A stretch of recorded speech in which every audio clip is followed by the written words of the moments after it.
I would call to order the Village of Westmont Planning and Zoning Commission for our regular meeting this day, Wednesday, July 8th, 2026. Call a roll call, please, Madam Secretary. Commissioner Simpson is late. Commissioner Thomas? Here. Commissioner Peterson's here. Commissioner Lynn? Here. Commissioner Donahue? Here. Commissioner Charleston? Here. Chairperson Carmichael. Here. Okay. And you can call Commissioner Simpson. Present. Here. Would everyone please rise and join me in saying the Pledge of Allegiance? I pledge allegiance to the flag of the United States of America and to the republic for which it stands, one nation, under God, indivisible, with liberty and justice for all. And while everyone's still standing, anyone who testifies tonight must be sworn in. So please raise your right hand and swear that any and all testimony you provide tonight will be the complete truth. Thank you.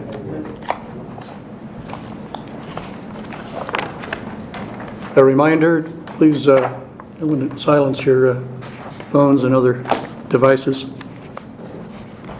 Another reminder, anyone who testifies must be signed in either at the podium or out in the hallway with their name and contact information. Next item is approval of the minutes of our June 10th, 2026 regular meeting. Do I have a motion to approve? Charleston.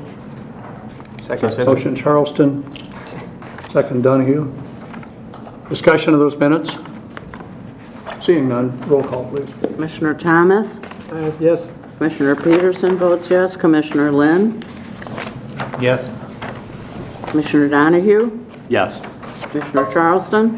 Yes. Commissioner Simpson? Yes. Chairperson Carmichael. Yes. And a brief review of public hearing procedures. First, we'll introduce the applicant and he or she come forward identifying his or her petition, and then we'll follow with staff comments, and then the public can weigh in. I would ask that when you're at the podium, the public please address your questions and comments toward the commissioners, not toward the audience. Village attorney's a little late, but he can weigh in at any time throughout the evening to keep us on the straight and narrow. After the public has finished, we will close the public hearing portion of the meeting. And once that is closed, there will be no more public comment. Then the commissioners will add ther comments, questions, discussion, and hopefully we'll get to a vote. All the votes that we take do also include the findings of fact if they are included. And a final reminder that our vote is a recommendation. Only the village board, of course, has the final say. Questions on that? Seeing none, we'll move to old business. I see we have no old business. Under new business, this will be a little lengthy now. We have public hearing PZC 011-2025, requests from Holiday Property Services Midwest Incorporated, doing business as Holiday Properties, the petitioner, and the Village of Westmont, the owner, for the properties at 1 North Cass Avenue, 14 North Linden Avenue, and 20 North Linden Avenue in Westmont, for the following 7 requests. The first request has 8 parts. It's a special use permit for a planned unit development. You'll hear the term throughout the evening, PUD. That stands for Planned Unit Development. In the B1A Downtown Core District for a 5-story, 119-unit mixed-use storefront building with parking facilities, including the following associated deviations from the zoning ordinance. 1, a minimum front sidewalk or street wall, required top-story setback, permitted number and size of wall and ground signs, parking design standards, parking and loading locations, minimum required loading zones, emergency generator type and location, and finally, such other deviations as may be necessary based on the petitioner's PUD development plan. The second request is a PUD, that is a planned unit development plan in the B1A downtown core district. Third, a PUD major site plan in the B1A downtown core district. Fourth, a preliminary plan of subdivision to consolidate 2 lots into one, that is 14 and 20 North Linden Avenue. Fifth, a comprehensive plan map amendment to amend the future land use designation of 14 and 20 North Linden Avenue from single-family detached residential to downtown mixed use. Sixth, it's a zoning map amendment to rezone the property located at 14 North Linden from the R5 General Residential District to B1A Downtown Core District. And the seventh item is a zoning map amendment to rezone the property located at 20 North Linden Avenue from the R3 Single Unit Residential District to the B1A Downtown Core District.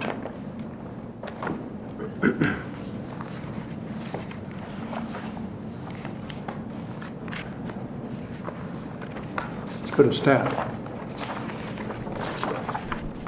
Petitioner. Let's go. Disregard.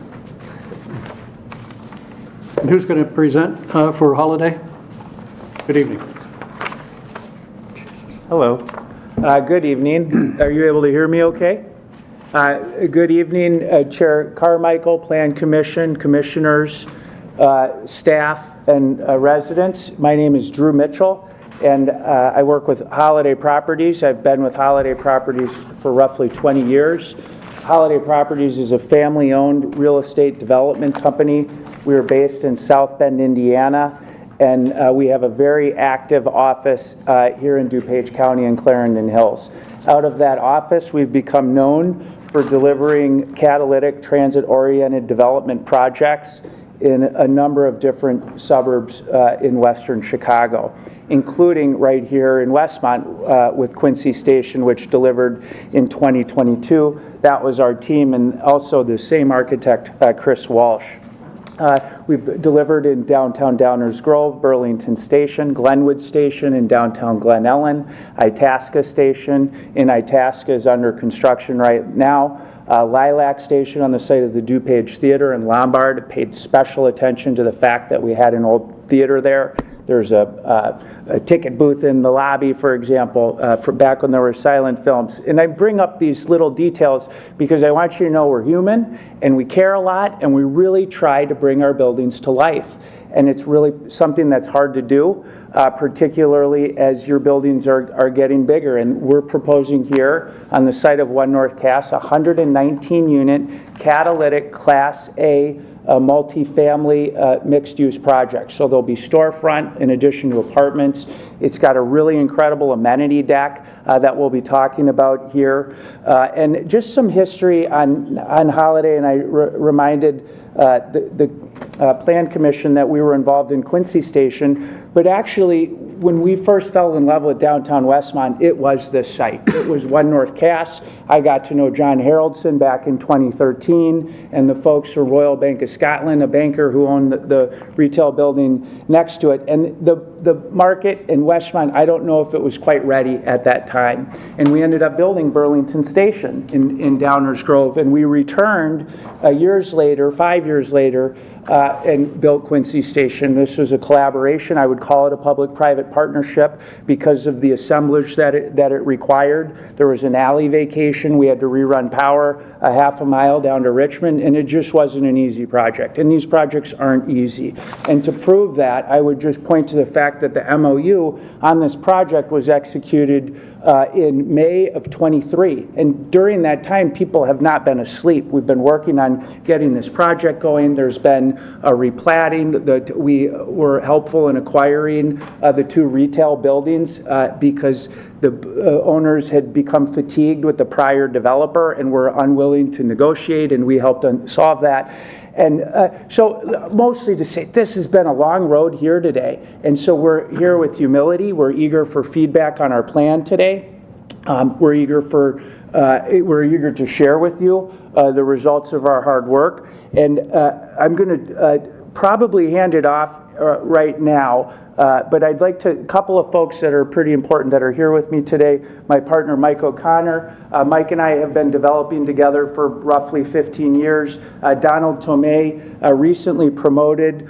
He's a director of development and a project manager, and he'll be pretty close to this project from start to finish. And then, of course, Chris Walsh, and he's a principal with Tandem Architecture. They're award-winning, including we have shared awards, and the Cornerstone Award, and there's a couple other, the Platinum Key Award we got. And we're not doing this for awards. We find that awards show up if we execute and we do well and we do a good job. And part of this process, and I'll wrap it up. I know you're not here to listen to me, but we recently listen to me drone on. We recently held a neighborhood meeting at the brand new gymnasium at Holy Trinity Catholic Church. It was a 2.5-hour session with residents. And what it tells me is this is where we want to be. We want to be in Westmont. We have a passionate community. They brought a lot of feedback to our project and to the development. And so we can share some of what we learned on that as well. But I'm not sure if staff jumps in next and with findings or if we do our full presentation. Well, with that, I'd like to introduce Chris Walsh. Chris, I'm slow to hand over the microphone, but Chris is an artist and an architect of record on our projects, and he has a really cool background from adapting buildings and saving them from churches and schools to actually these really catalytic, we call them at Main and Main, the proverbial Main and Main. And so we have to beg him to work with us. And I just want you to know it's not easy to get him because he works for a whole development company himself. All right, with that, I'm talking too much already. Go ahead, Chris. Thank you. Hello, as Drew mentioned, I'm the architect, have been working on this for over 3 years, so we've really gotten to know the site. Thanks staff for everybody for helping us understand it. I've got some, okay, they are coming up there. So we just got renderings for all sides of the building since now they've, so hopefully this helps this come to life. As Drew mentioned, it is a 119-unit building. It's 5 stories. We do have indoor parking for 121 cars, and then there'll be 21 that we're planning to use on the new surface lot on the Linden parking lot there. The building is oriented in the upper left-hand corner is really this main rendering here. We're really trying to create a space, help the downtown. We want this to be a bigger focal point than Quincy Station. We're trying to make this a space. This is the corner in your town as far as I can tell, or as far as I'm concerned as an architect, this is it. So we really wanted to make this special. We're trying to extend the retail coming down off of Cass. So we've kept that retail, as you can see off to the left. Really tried to create 2 kind of storefronts, and after the 2 storefronts, we created a village plaza. It's private, so we'll maintain it, but it's for the community as well. So imagine you're standing at the train station. This is really the view that you'll see. You'll see, hopefully an energetic sign for the community, flags, a whole plaza that people will be coming in and out. This is the main entry off to the right or the building, and then to the left would be the retail. So as you're going around the building, you'll see, if you go back, you can see the picture in the upper right-hand corner is looking down the alley as you come around the corner. Trying to carry that retail around and down the alley. If you look at the site plan, it would actually, you'll actually walk down the alley to the parking lot. So that was the way we were able to make that connection. Let me go to the floor plan here. Hey, Chris, Yeah. since I already spoke, I don't mind jumping up. The alley is really important to this project, to the development, and it's how the community interacts with the parking that's east and north of our site. It's also how our restaurants will potentially be able to have their customers park, assuming they don't park at the convenient lot that's about a block north and just west of Cass. And there's also an existing business there. It's Dolce. They won the White Tablecloth Award in Downers Grove for several years, and we're trying to actually celebrate this alley. And so we have some imagery that will show, and there's micro retail on the alley. We're picking up some hints actually from Detroit where they're really activated. They're downtown. There's some other cues we're picking up from the alley in Hinsdale, where Giordano's is, and behind the Hinsdale Bank. And so this is an area where we paid special attention because of this existing business, and also because we know that this is going to be a primary pedestrian way to get to the parking. Thank you, Chris. Yep. So probably maybe should start with the site plan here, but the building, as you can see, is Cass Avenue and Burlington. We've got the private plaza in the bottom left there on the corner. The red is the retail, and as you wrap to the north, there's that back alley. We're calling an alley, but it's really, we're trying to create a space, catenary lights, paved, brick pavers. The trees are there. We're going to try to save the trees and keep them there. So people can walk through there to connect to the public parking that we're creating. And so that'll, again, as Drew was mentioning, that's what we're really trying to do, is get four-sided building here that people can walk around, enjoy. We've done four-sided architecture, as you saw from the renderings. We're not just doing a blank, wall on the two other sides that you don't really see. But we want people to interact around the whole thing. Drew mentioned the micro retail. This is something that we're seeing across the country, where it's about the size of a two-car garage, and it's made for a startup company. Maybe there's a flower shop or an ice cream store. They can't pay $5,000 a month. This gets them started. If you're really, hardcore on this, you actually kick them out after 2 years. So you give them a deadline that you got to get successful in 2 years. But we've placed them around the corner, down the alley, to kind of get people to, get drawn down there and enliven the space. So you'll see those two small areas there. Want to point out the way the cars get into the garage is off of the alley. So they'll come up Linden, go down the alley, and go into the garage. So they're not going, deep down the alley, but they are getting off the street, and they're private. Similar to Quincy Station right now, where you kind of come down the alley, they come a little bit farther, and then they go in. And then the entrance to the new parking lot is up Linden, and we worked with staff on where they wanted the driveway to be and how they wanted that oriented. So this has gone through a few iterations as it is. So, and that'll have 26 public spots. It's 47 total spaces. Between the parking lot and the alley is actually, we're going to have, that's where we're placing the generators and the transformers, the kind of necessary equipment for the buildings. But you will be able to walk. We're going to create connections. There's a bike area that people can put their bikes back there, lock them up, walk across the alley, and walk through, the new alley out to the public plaza. Now, I should point out the front of the public plaza, about the first 20 feet or so, is actually the village property. Staff wants that for, there eventually things you want to do there, put a Christmas tree or, decorations, things like that. So that's for the village. So we've pushed everything back as far as fencing and that. There is a loading zone we're proposing. We want to create that to service the restaurant, also to service tenants or anything like that. So it also gets the truck out of the alley. This truck wouldn't be blocking the alley. Going around to the side on Linden, we're also asking for another pull-off where moving trucks could pull up. Holiday's very good about designating certain days of the week. I think it's 3 days a week where people can move in, and that's it. So the thought was maybe working with staff that those could be public spots when there's no move-ins. So maybe on certain days those could be flex spaces, add a few more cars for the restaurants.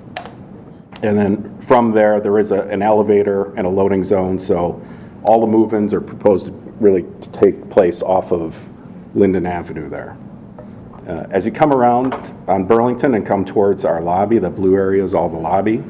We're proposing one more pullover spot. This is not a parking spot, but this is for the Ubers that pull up to pick up people or waiting in the lobby to get them. This is for the mail parcels and that'll pull up and not block traffic. So we've also been very sensitive. We understand this is right by the train station, trying to be careful of blocking any traffic and making any issues.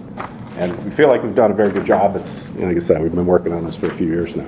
Hey, Chris, I'm going to just add a few more comments. Coming out of the neighborhood meeting, there were some questions. Actually, we were encouraged to continue to draw the commercial down Burlington, and there were other people who said, why do you have so much commercial? You know, where are they going to park? So a lot of questions around that. What we're really trying to do on this corner is activate. So we're using our lobby, and you can see we're going to have the manager's office, and that's moving east, and then you've got your commercials continuing on Cass to the north.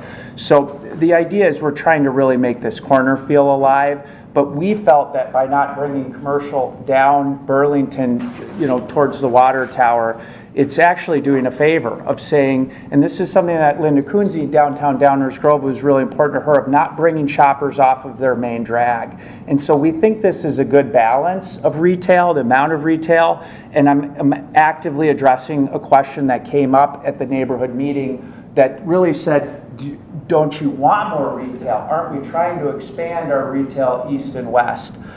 So I'm not trying to get stuck on anything, but there's really quite a bit of thought that went into that. The ground floor is so precious, and there's so much competition for it. It's how you get your residents in and out. It's how you get Amazon and your Uber that you mentioned. It's how you move people in and out. And then, of course, we've got retail needs, too. So we think that this is a pretty good balance. We're open to feedback for sure. I hope you don't hate the micro retail. I'm falling in love with it. It could be like a tannery. It could be a small startup business. I don't love the idea of kicking them out after 2 years because maybe they're just getting going. But the point would be, this is something that we're seeing in our market, in other communities that's been really, it's great, actually. So, okay, I hope that was meaningful, my interruption. So not to skip it, but we do, just massing wise, this is as best we could get, for still under construction, a lot of the Google photos. So we had to pencil in a few of these things here. But so second floor, just a couple things to point out. We are planning to have a club room on the second floor and a large amenity deck, about 8,000 square feet. Holly's done a great job creating these fantastic amenity areas where all the people come out, and this is where you live. This is where you take your dog out. This is where you hang out. You're above the street, 1 story above the street. So this will be The idea is, we're trying, one thing that's really neat about Quincy Station is this great 5th story view. You can see downtown, but it doesn't interact with the community the way that maybe we would hope.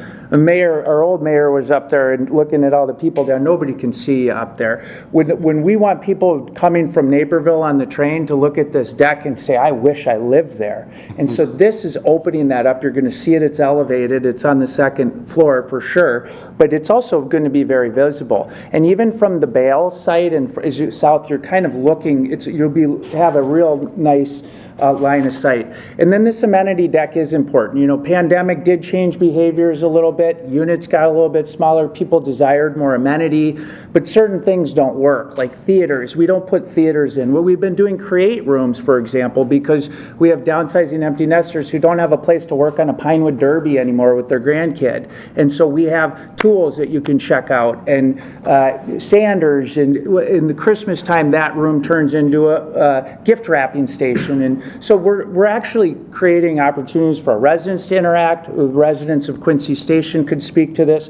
It does create some issues for us sometimes because people fall in love and combine units, and now we have a vacancy. But it really is wonderful. And then we're really targeting, and we didn't talk about who lives here, but there's really 2 general main demographics that are living in our building. It's pre-household formation, young professionals or recent college grads or union workers, and then once they get married or start to have kids, they move. They're moving into a home with a playground in the back. It just isn't, we don't see a lot of school-age children in our building. And our net new school-age generation in our transit-oriented development projects is pretty much zero.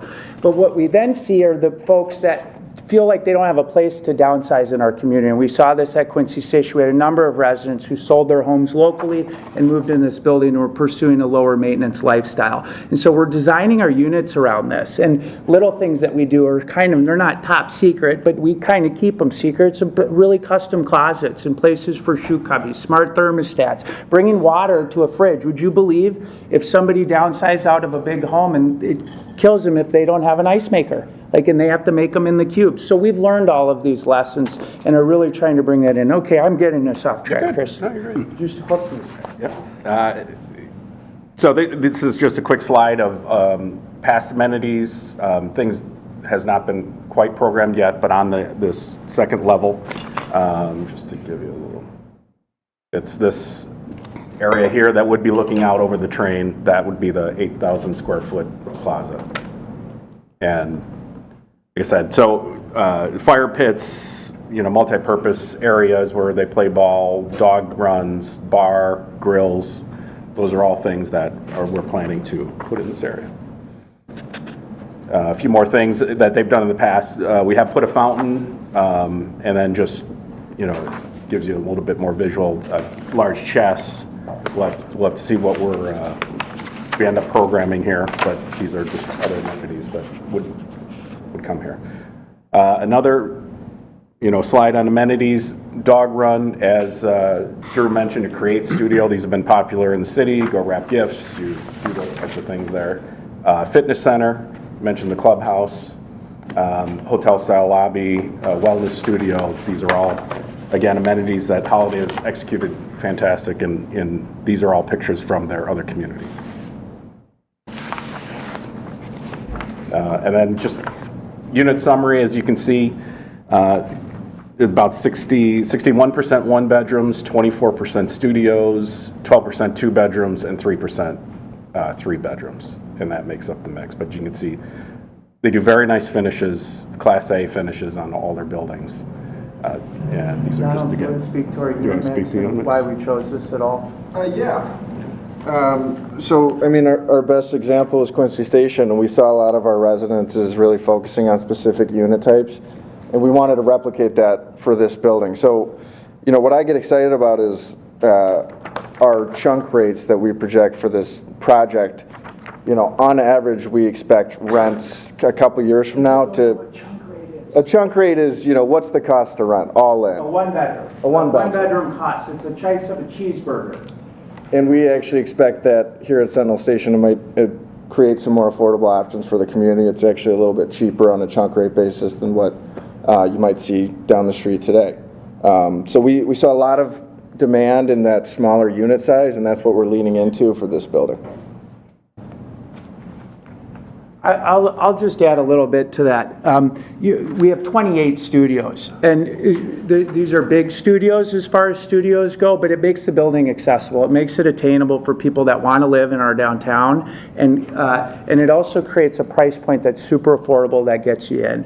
So we're also have information from Quincy Station that we were seeing more demand coming from the pre-household formation than we were from our empty nesters. So that's why in our market study then we went and we hired Tracy Cross and Associates to perform a detailed market study to help us dial in our unit mix. So you did a nice job though, Donald. But when he starts talking about chunk rate, what he's saying is, even Quincy Station delivered in 22. When we launched that, we had never heard of COVID. And the pivot we're seeing, and you can see the amenity deck one slide earlier on Quincy was a little bit smaller. We're seeing people want smaller units and more expansive community space that they can use. And that has this effect of making the units, they're about 100 square feet smaller on average, but that's translating to a lower menu price for our prospective residents.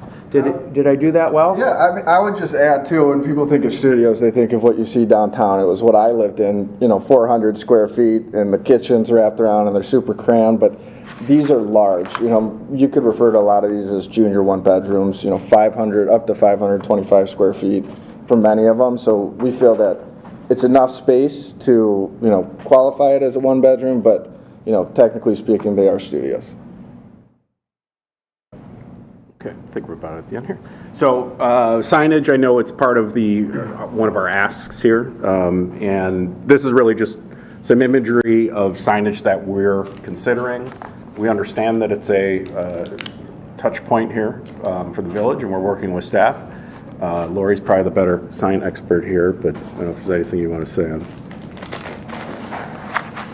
Yeah, some of these examples are reflective of what you might see down at Alley. Your name? Oh, Lori Capel with Holiday.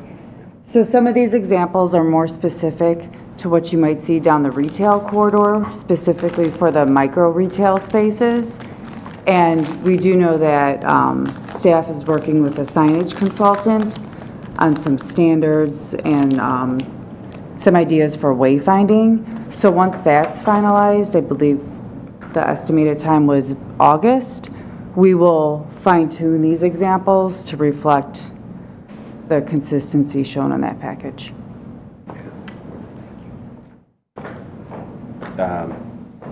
As Drew mentioned, we've taken a lot of things from the community and pulled them into our buildings, and these are just some examples using art, the theater, ticket booth, as he mentioned, Chesney Miller grocery store took the sign from the store and actually put it up in the garage in the building, so when you open the door you actually see the old sign. Murals, artwork throughout the buildings. They've been great about researching the history of different places and trying to really pull that in the building and give it life in each one. So these are just some examples. And then I had mentioned the generators. I know this is never fun, but these are the reality of projects. We've been trying to keep them subtle. So that's why we put them in the alley, by the parking lot.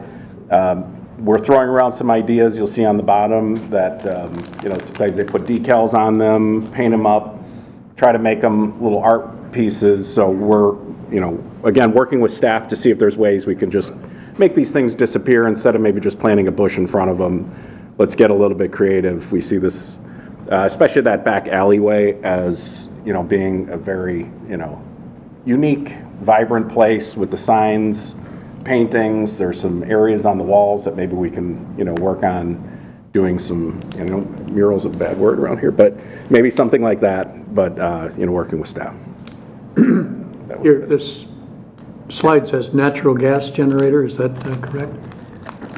That's correct. Yeah, it was our understanding. Scott had shared that code suggests a natural gas generator, so that's what we intend to use here. This is actually, we used the similar generator at our project in Glen Ellen, Glenwood Station, so we think that spec works here as well. Thank you. And that's it. Let me hand it back. I'll close it up. Thank you, Chris. Really nice job. These are big projects. We didn't spend a lot of time on this rendering, but I want to go back to where we started. I'm really thrilled about it. I'm thrilled about our material selection. I'm thrilled about this Sentinel Station. It pays homage to our mascot for our local school district.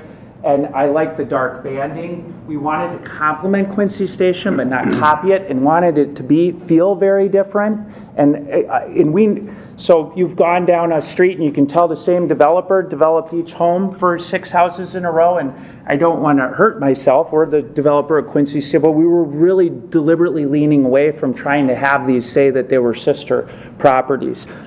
So I do see opportunity for us to, there's a concept of Kaizen and it's continuous improvement, and we try to practice that and embrace that. So we're hoping for constructive feedback today, especially things that improve the project and improve the way that it interacts with the community.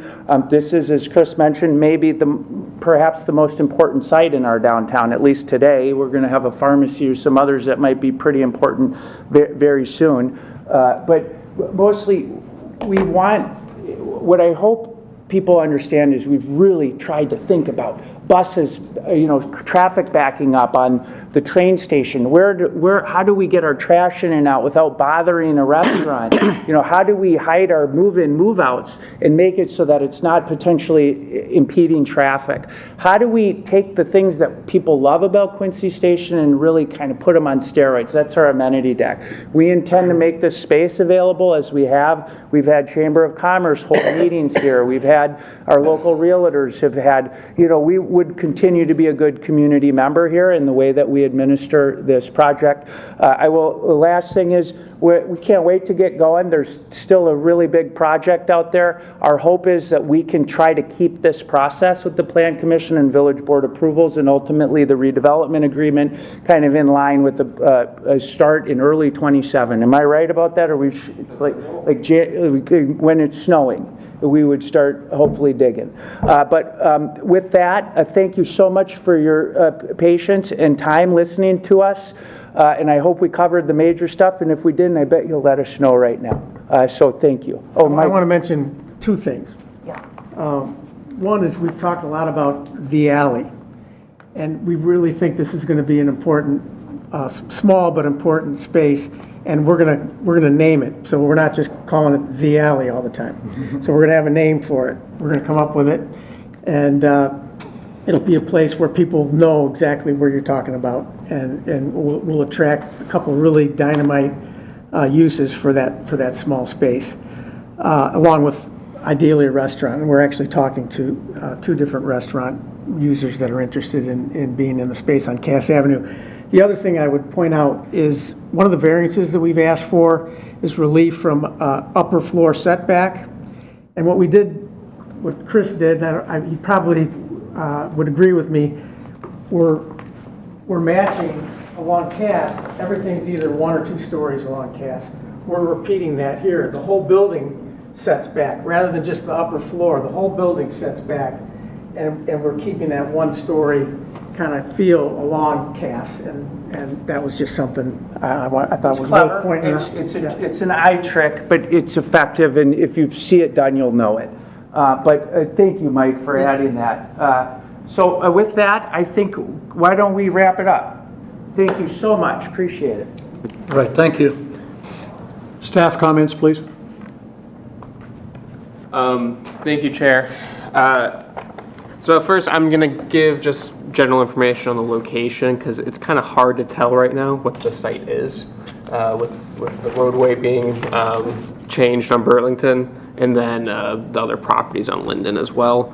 I'm going to get into some of the history on previous approvals on the property and kind of the stuff that's been happening prior to holiday approaching as petitioner here tonight.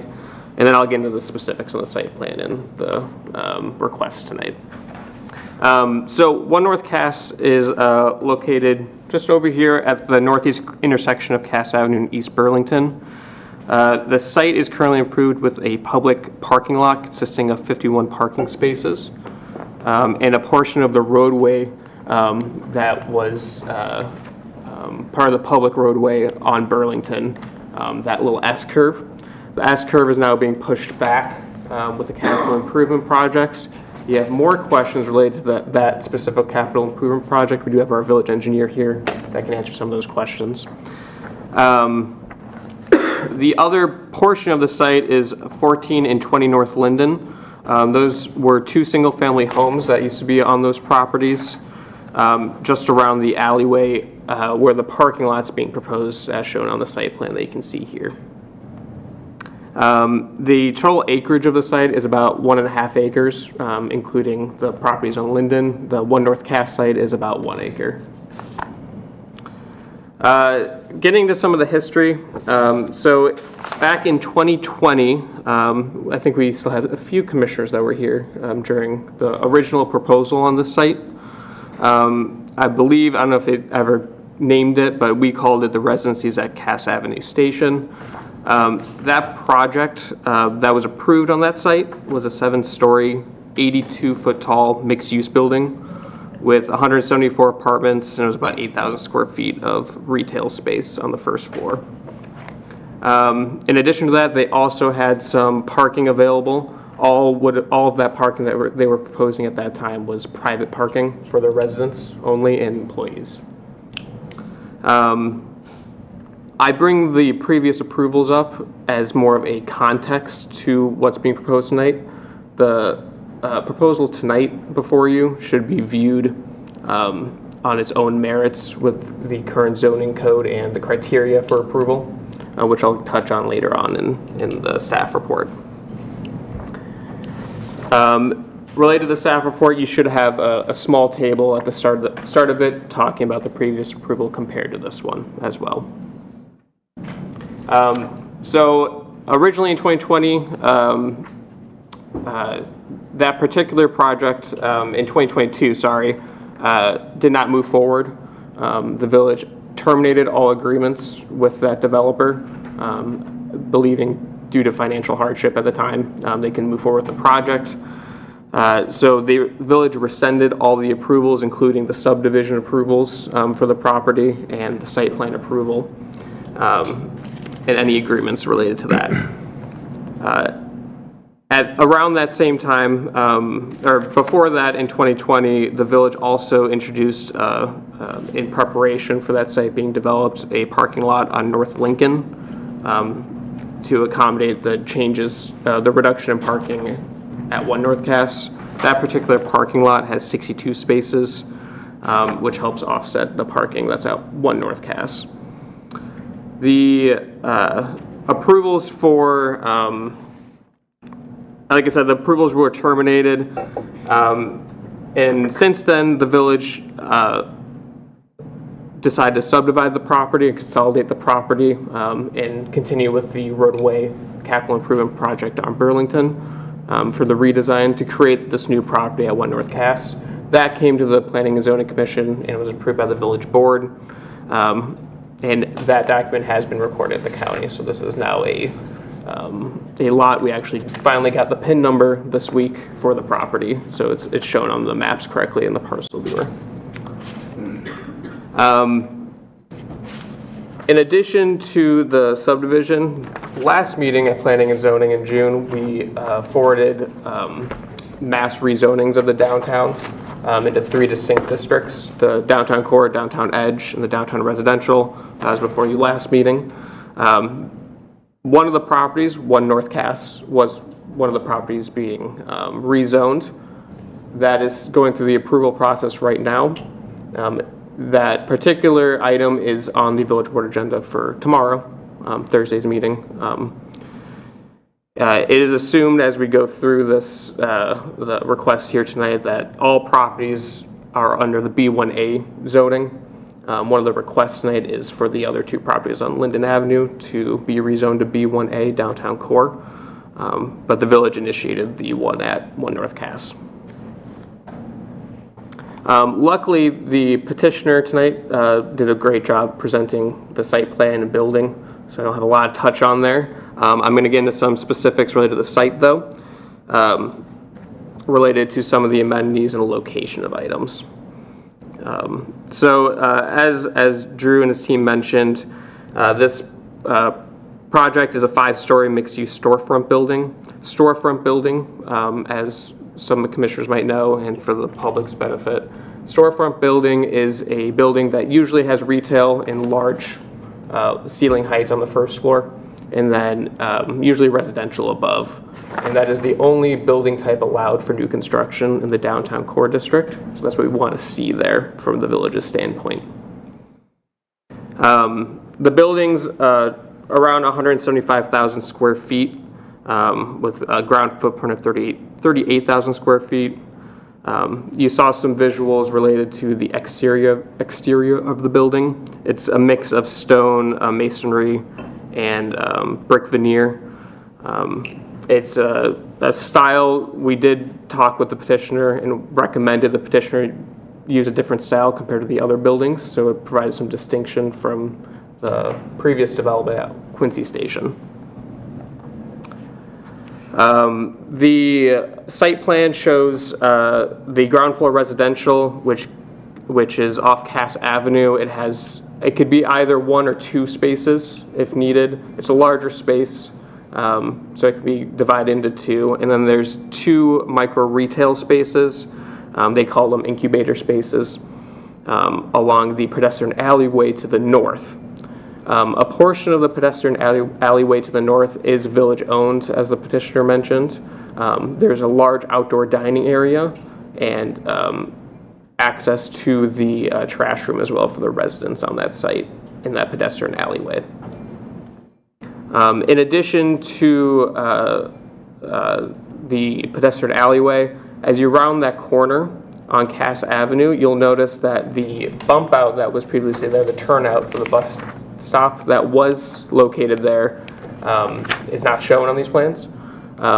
In lieu of the turnout there, staff has recommended that the pedestrian walkway there is expanded a bit to provide better access to that area. It's tight when you approach that sidewalk.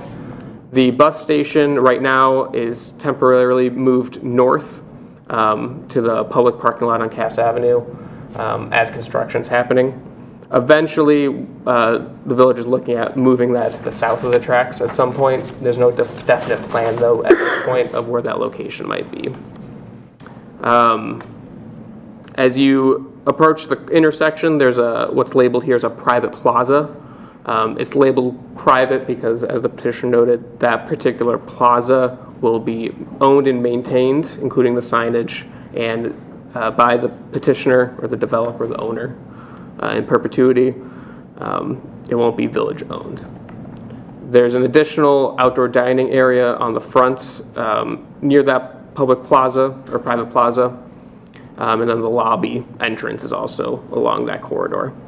And then along Burlington, the property or the lobby area and some of the amenities are stationed there. They're proposing kind of larger windows to provide an active, walkable space in that area, so it's not just brick wall or smaller windows, so it shows activation. You'll notice on the plans that there are the access point for vehicles for the residents that live there is off the alleyway to the north, and then there's additional resident parking on the properties on Linden, and in addition to some of the public parking that's available there that the petitioner is voluntarily providing. I'm going to touch on something that's a little bit legal related to state regulations that's new that the petition has not gotten involved with. We haven't had a project that invokes this newer act that the state has passed. On June 1st, 2026, the state passed what's called the People Over Parking Act. The People Over Parking Act largely prevents municipalities from enforcing mandatory off-street parking minimums for new developments. When those properties are located within either a half mile of a public transportation hub, like the Westmont metro station. They have some other caveats that for bus stations, but we don't really have that within our village limits. So legally or effectively, the village cannot require any parking minimums for the project. So in the staff report, we did provide a table that shows what the state People Over Parking Act state requirements would require for parking on this property, which is 0 for commercial and residential. And then we also provided just some information related to our B1A district, so what we would normally require with this development prior to those state enactments happening. Obviously, they're providing 142 spaces for residential. That includes the indoor parking and the outdoor parking on Linden. And then the commercial and public spaces, those surface lot spaces that are shown on Linden make up 26 spaces.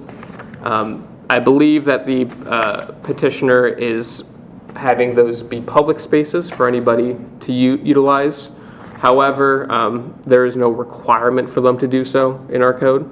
I believe that a portion of that will probably make up some of the employees that work at the retail and restaurant spaces as well.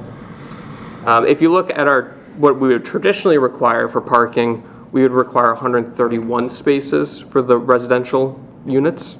They're providing 142. And then we would normally require 17 spaces for the commercial uses, and they're providing 26. So regardless of the People Are Parking Act, the codes that we had developed, they would still meet those requirements and would be above and beyond that requirement.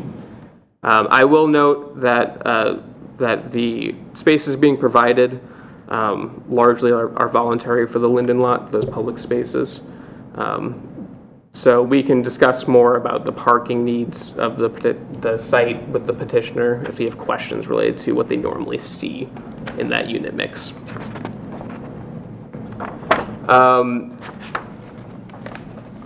I'm not going to touch on the amenities. I think they discussed that in depth enough on the second floor. I will just note that along Burlington, those amenities will be on a second floor courtyard, so it's open air. A lot of those balconies for the residential units are facing into that courtyard area.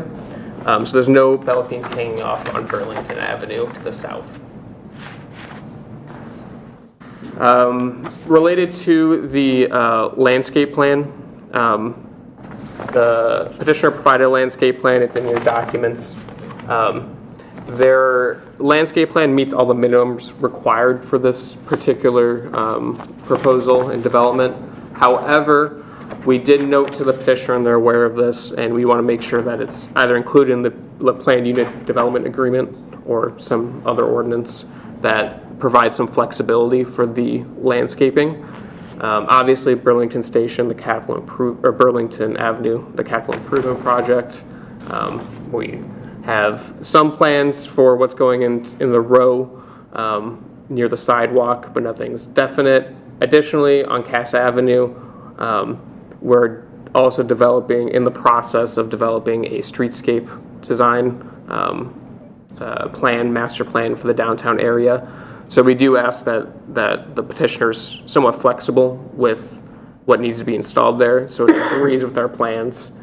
We do expect those plans to be done within the next 1 or 2 years related to the master downtown So the south side of Burlington would be the village, whereas the north side Correct. of Burlington would be the developer. Yeah, so Burlington Ave on the south end, I believe, and correct if I'm wrong, the south side, currently the plans show a sidewalk on the south side of Burlington wrapping around.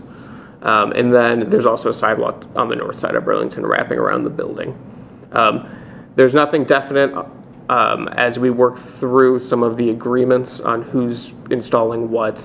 That still has to be worked out after the fact if the project moves forward and is approved.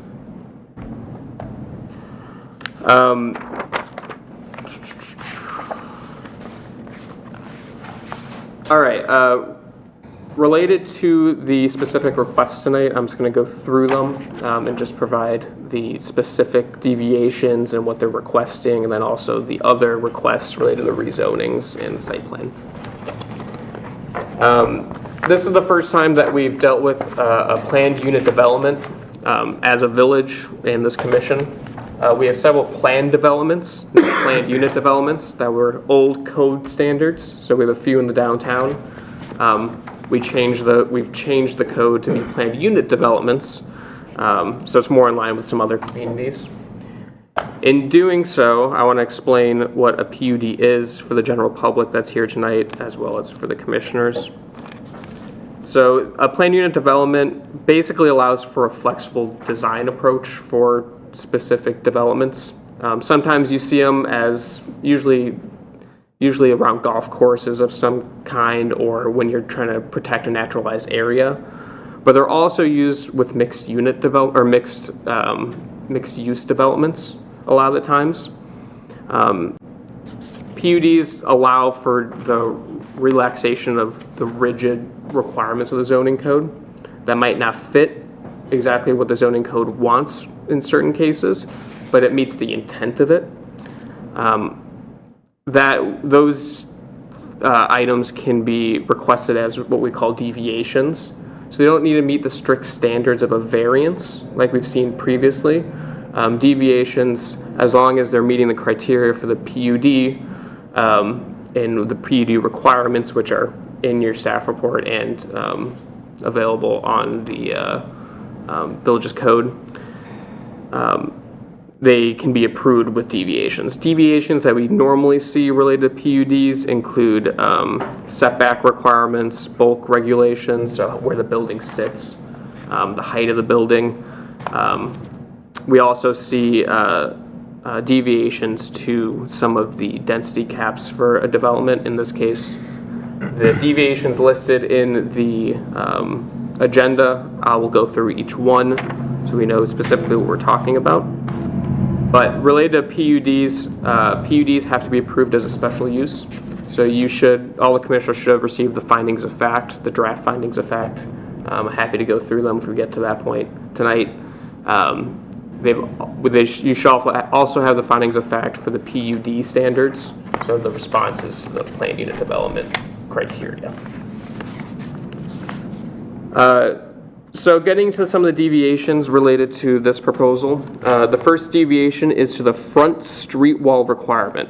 So in our code, specifically section 4.08, in the downtown core district, we have a requirement for 90% of the continuous street wall. In this case, that's the street wall along Cass Avenue, that's the building, to be maintained as commercial storefront or an activation space, so the large windows.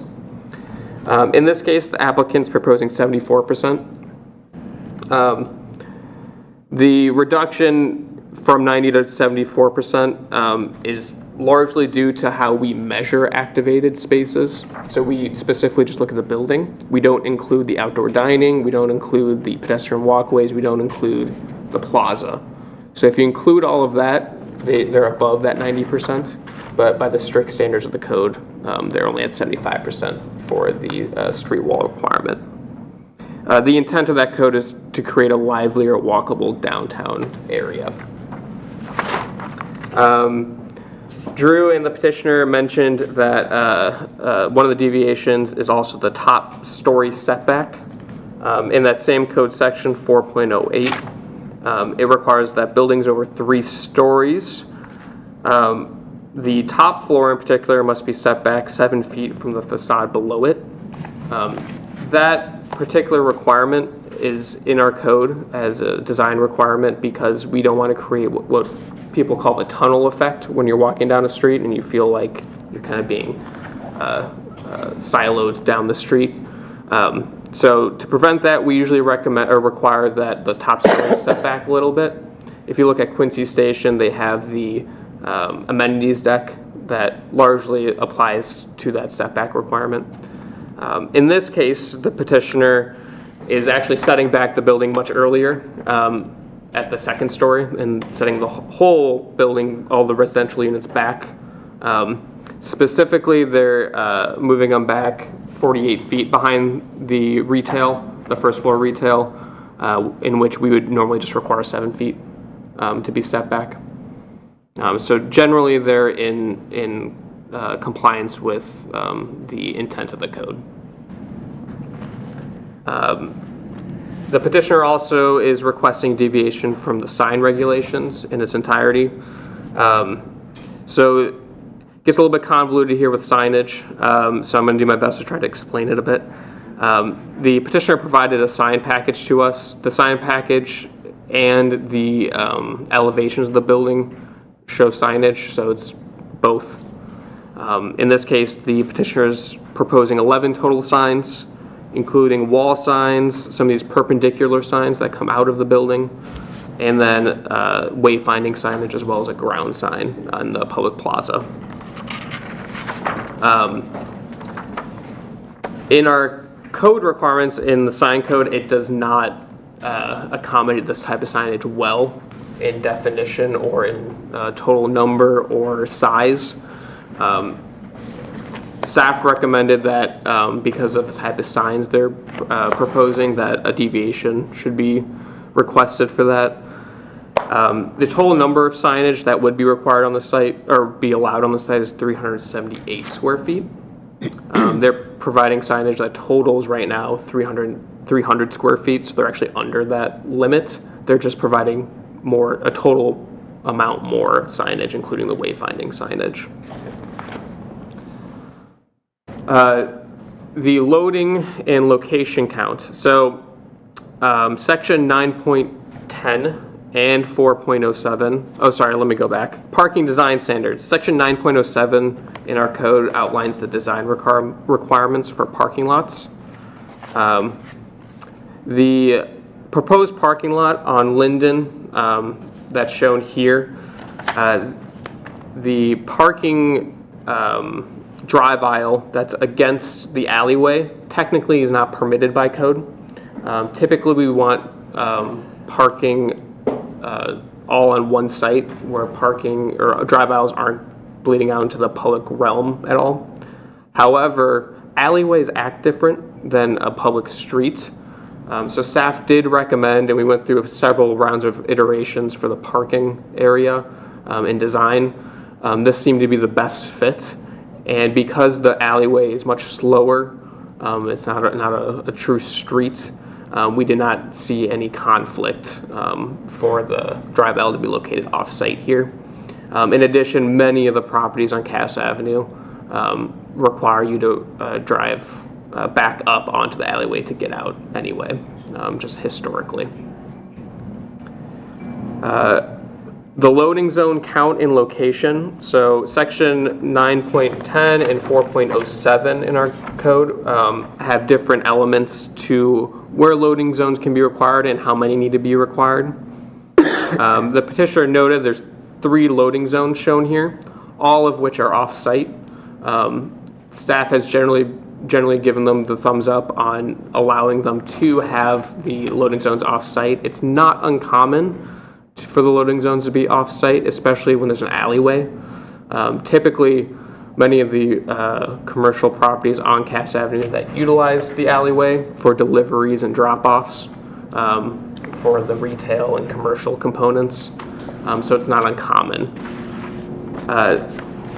Our code requires that I believe it's 2 on-site loading zones. They're providing 3, they're all off-site. So they're meeting the intent of the code. Again, it's just a technicality that they're technically located off-site.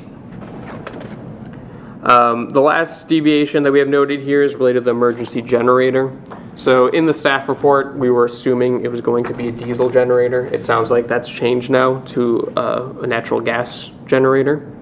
The one used at Quincy Station, I believe, is diesel, but since they're providing that information, it does not exempt them from requiring a deviation. So we still have design standards for generators to be screened in some way, and they typically can't be located within the view of the public right-of-way. So there is still a requirement for a deviation related to that, as well as the location. We typically want generators as close to the building as possible to reduce impact from noise and fumes. Theirs is just on the other side of the alleyway, so it's not meeting the requirement of the code.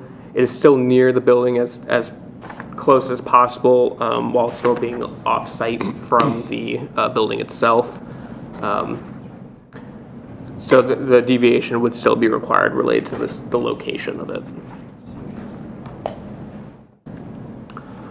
Getting to the next item, which is the planned unit development plan. So in our code, we require that the petitioner submit a planned development document. So it's very similar to a site plan. In this case, they're basically the same in this proposal. The development document generally just shows where things will be located based on use. Typically with the planned unit development process, we have petitioners come in twice. Once to get the development plan and the PUD approved, and then they come back in for a site and landscape plan approval. In this case, the petitioner has moved forward with both at the same time, partly due to when they submitted documents, we were still under the old regulations. As you know, in August of 2025, we updated all of our codes so that they were in this gray area at the time. So they moved forward with everything all at once here. The development plan is in compliance with our minimum requirements. Happy to get into the specifics on that as well.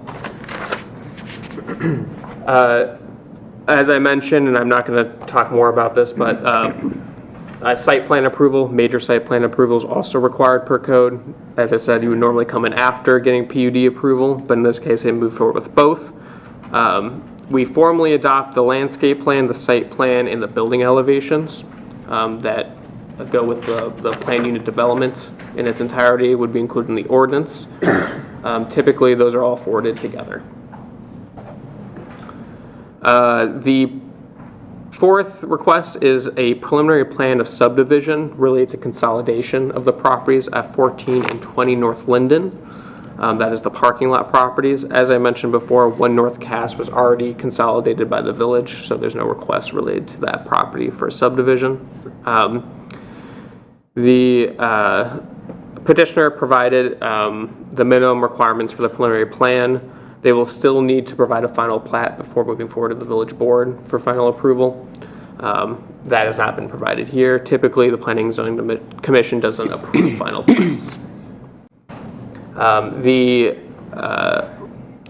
petitioner is providing the minimum requirement for detention on the site. It's underground detention.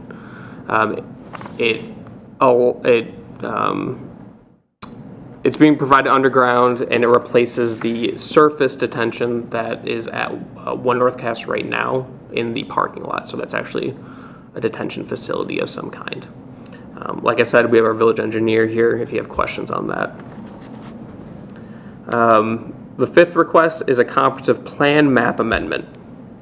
So the future landscape land use designation for 14 and 20 North Linden is currently single-family detached residential, as shown on a land use plan map in the comprehensive plan.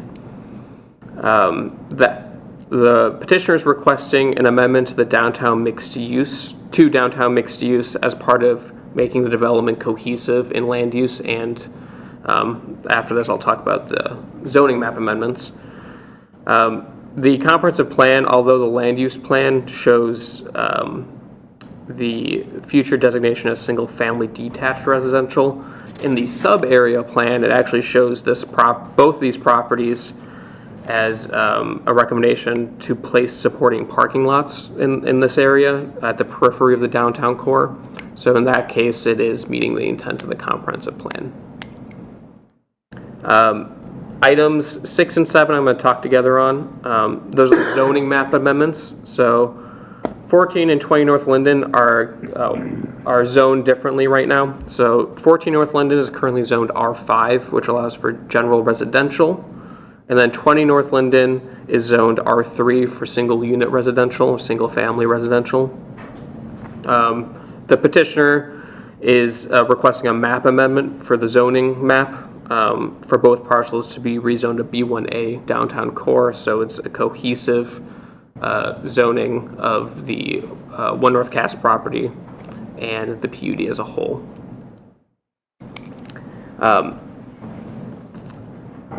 I can get into more specifics related to any of the approvals that the commission thinks is necessary. I will note that related to how the commission can operate when getting to a motion of some kind tonight, the commission can recommend approval of all items to the village board. They can make a recommendation of approval on some of the items related to the PUD, or all items with conditions. The commission can also continue some or all items for further deliberation and discussion at a future planning and zoning meeting if they deem necessary. And then obviously the commission can also recommend denial of the petitioner's items, some items or all items. And Chair, I'm open to comments and questions. Thank you. Excellent, thank you. Okay, now we would like to hear comments from those of you in the audience. This is your opportunity to address the commission. I would ask that you limit your comments to 3 minutes per speaker, and try to avoid repetition comments by stating you share the same comments as the previous speaker, that sort of thing. Also, as you're looking to your next note, Yep. if you came in late after the chairman swore in people, when you get to the podium to make your comments, you'll have to be sworn in by the commissioner. Let's just do that right now. Anyone who came in late and was not sworn in early, please stand, raise your right hand, and swear that any and all testimony that you give tonight will be the complete truth. Thank you.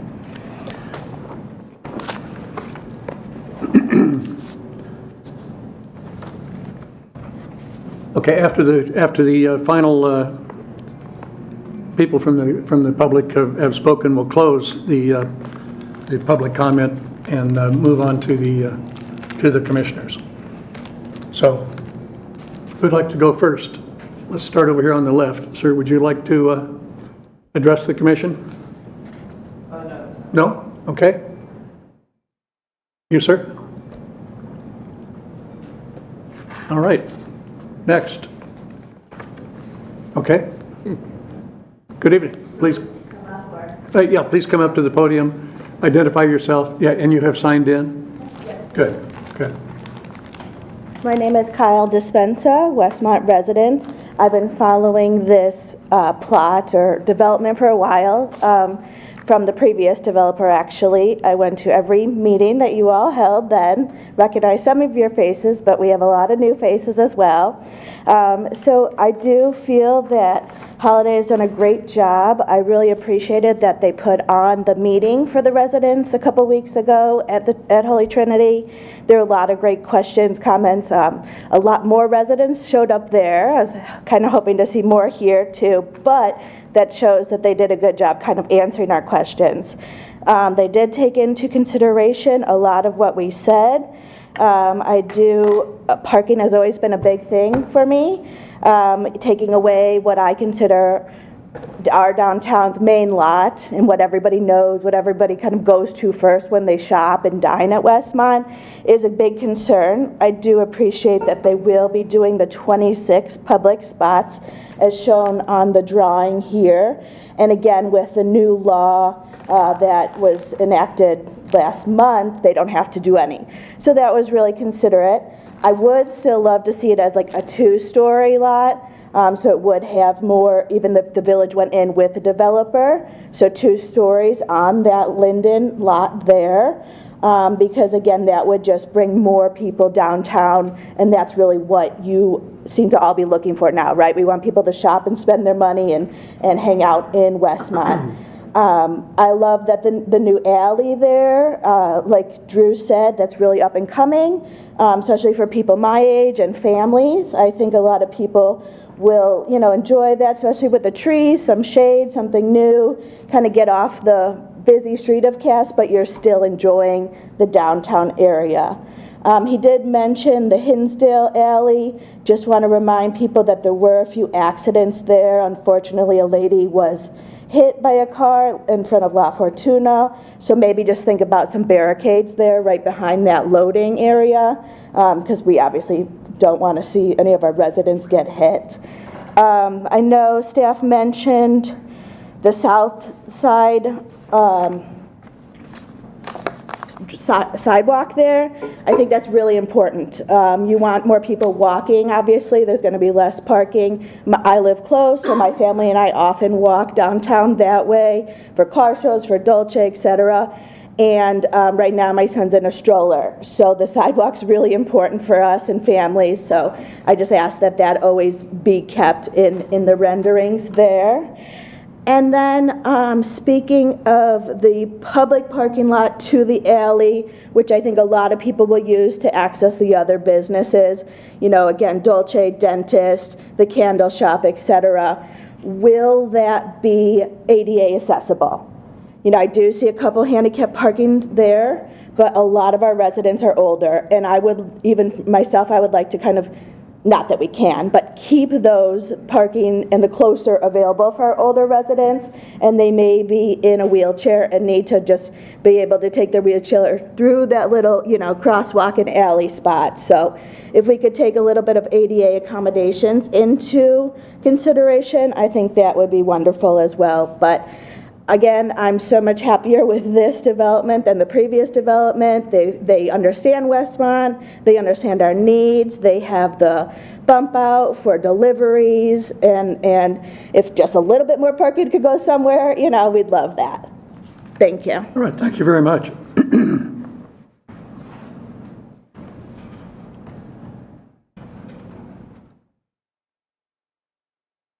Hi everyone, I'm Liz Edwards. I live on 19 North Linden, which is right across from this project. I will have to say, I feel a lot better seeing it.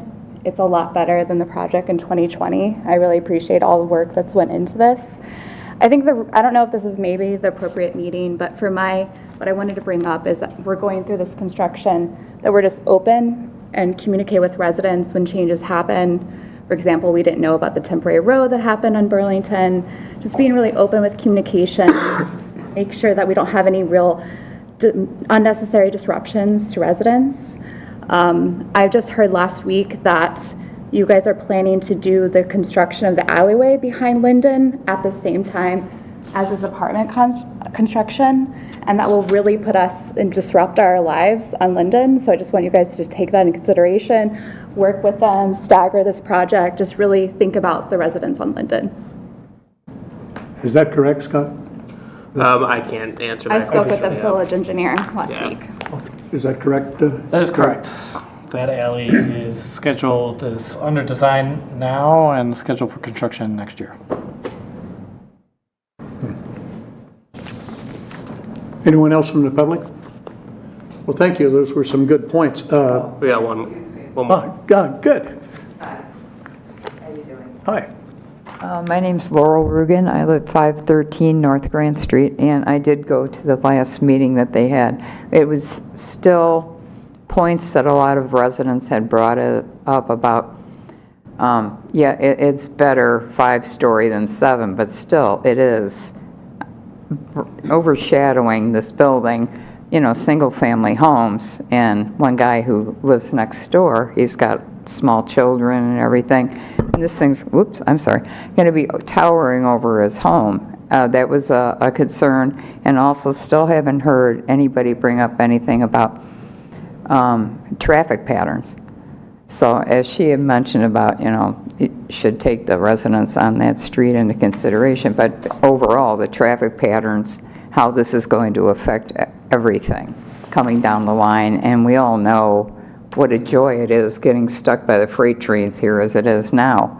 So I don't know if that's been taken into consideration at all, how we're going to work with this. So, I mean, they didn't do the overpass from 1946, obviously, but just wondering, if anybody has any suggestions for this. We do have a traffic engineer here if helpful, but probably I'm out of order. I was going to say the same thing. The commission should have received, and it was a public document as well, the summary for the traffic report. Okay, thank you. Well, thank you.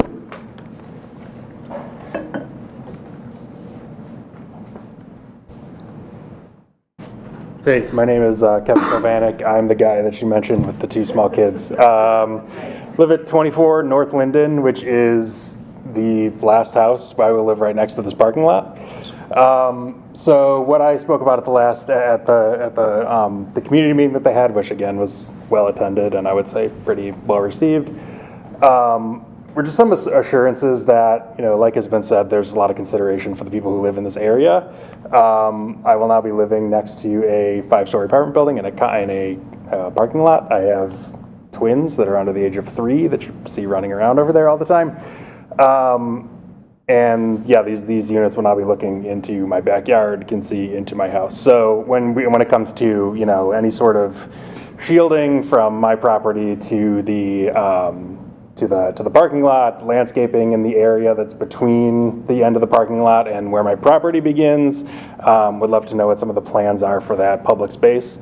I also don't know how big that space is going to be between the end of the parking lot and my property line, so that would be something I would be interested in learning about what the plans are for that. Thank you. Excellent, thank you.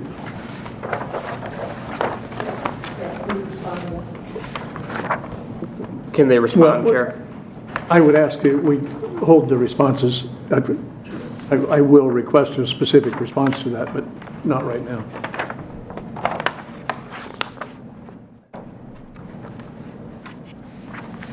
Hi, my name is Brian Schuring. I live at 5719 Buck Court here in Westmont. Late thought occurred to me. I attended the community meeting as well, and it was a great meeting. I was especially impressed by how they're pushing back the bulk and keeping the street level still feeling human scaled. And I do think this could offer, not just for here, but like a ready template. I know we're thinking further on, like the school district is talking about potentially passing a referendum to build a new school and then close down Manning and potentially sell that off, which is also going to be kind of like this one, right in the line between downtown and residential areas. And if it's a large plot, it could potentially give us a really ready template for how to do so while still keeping it comfortable at the street level. That's all I wanted to say. Thank you. Thank you.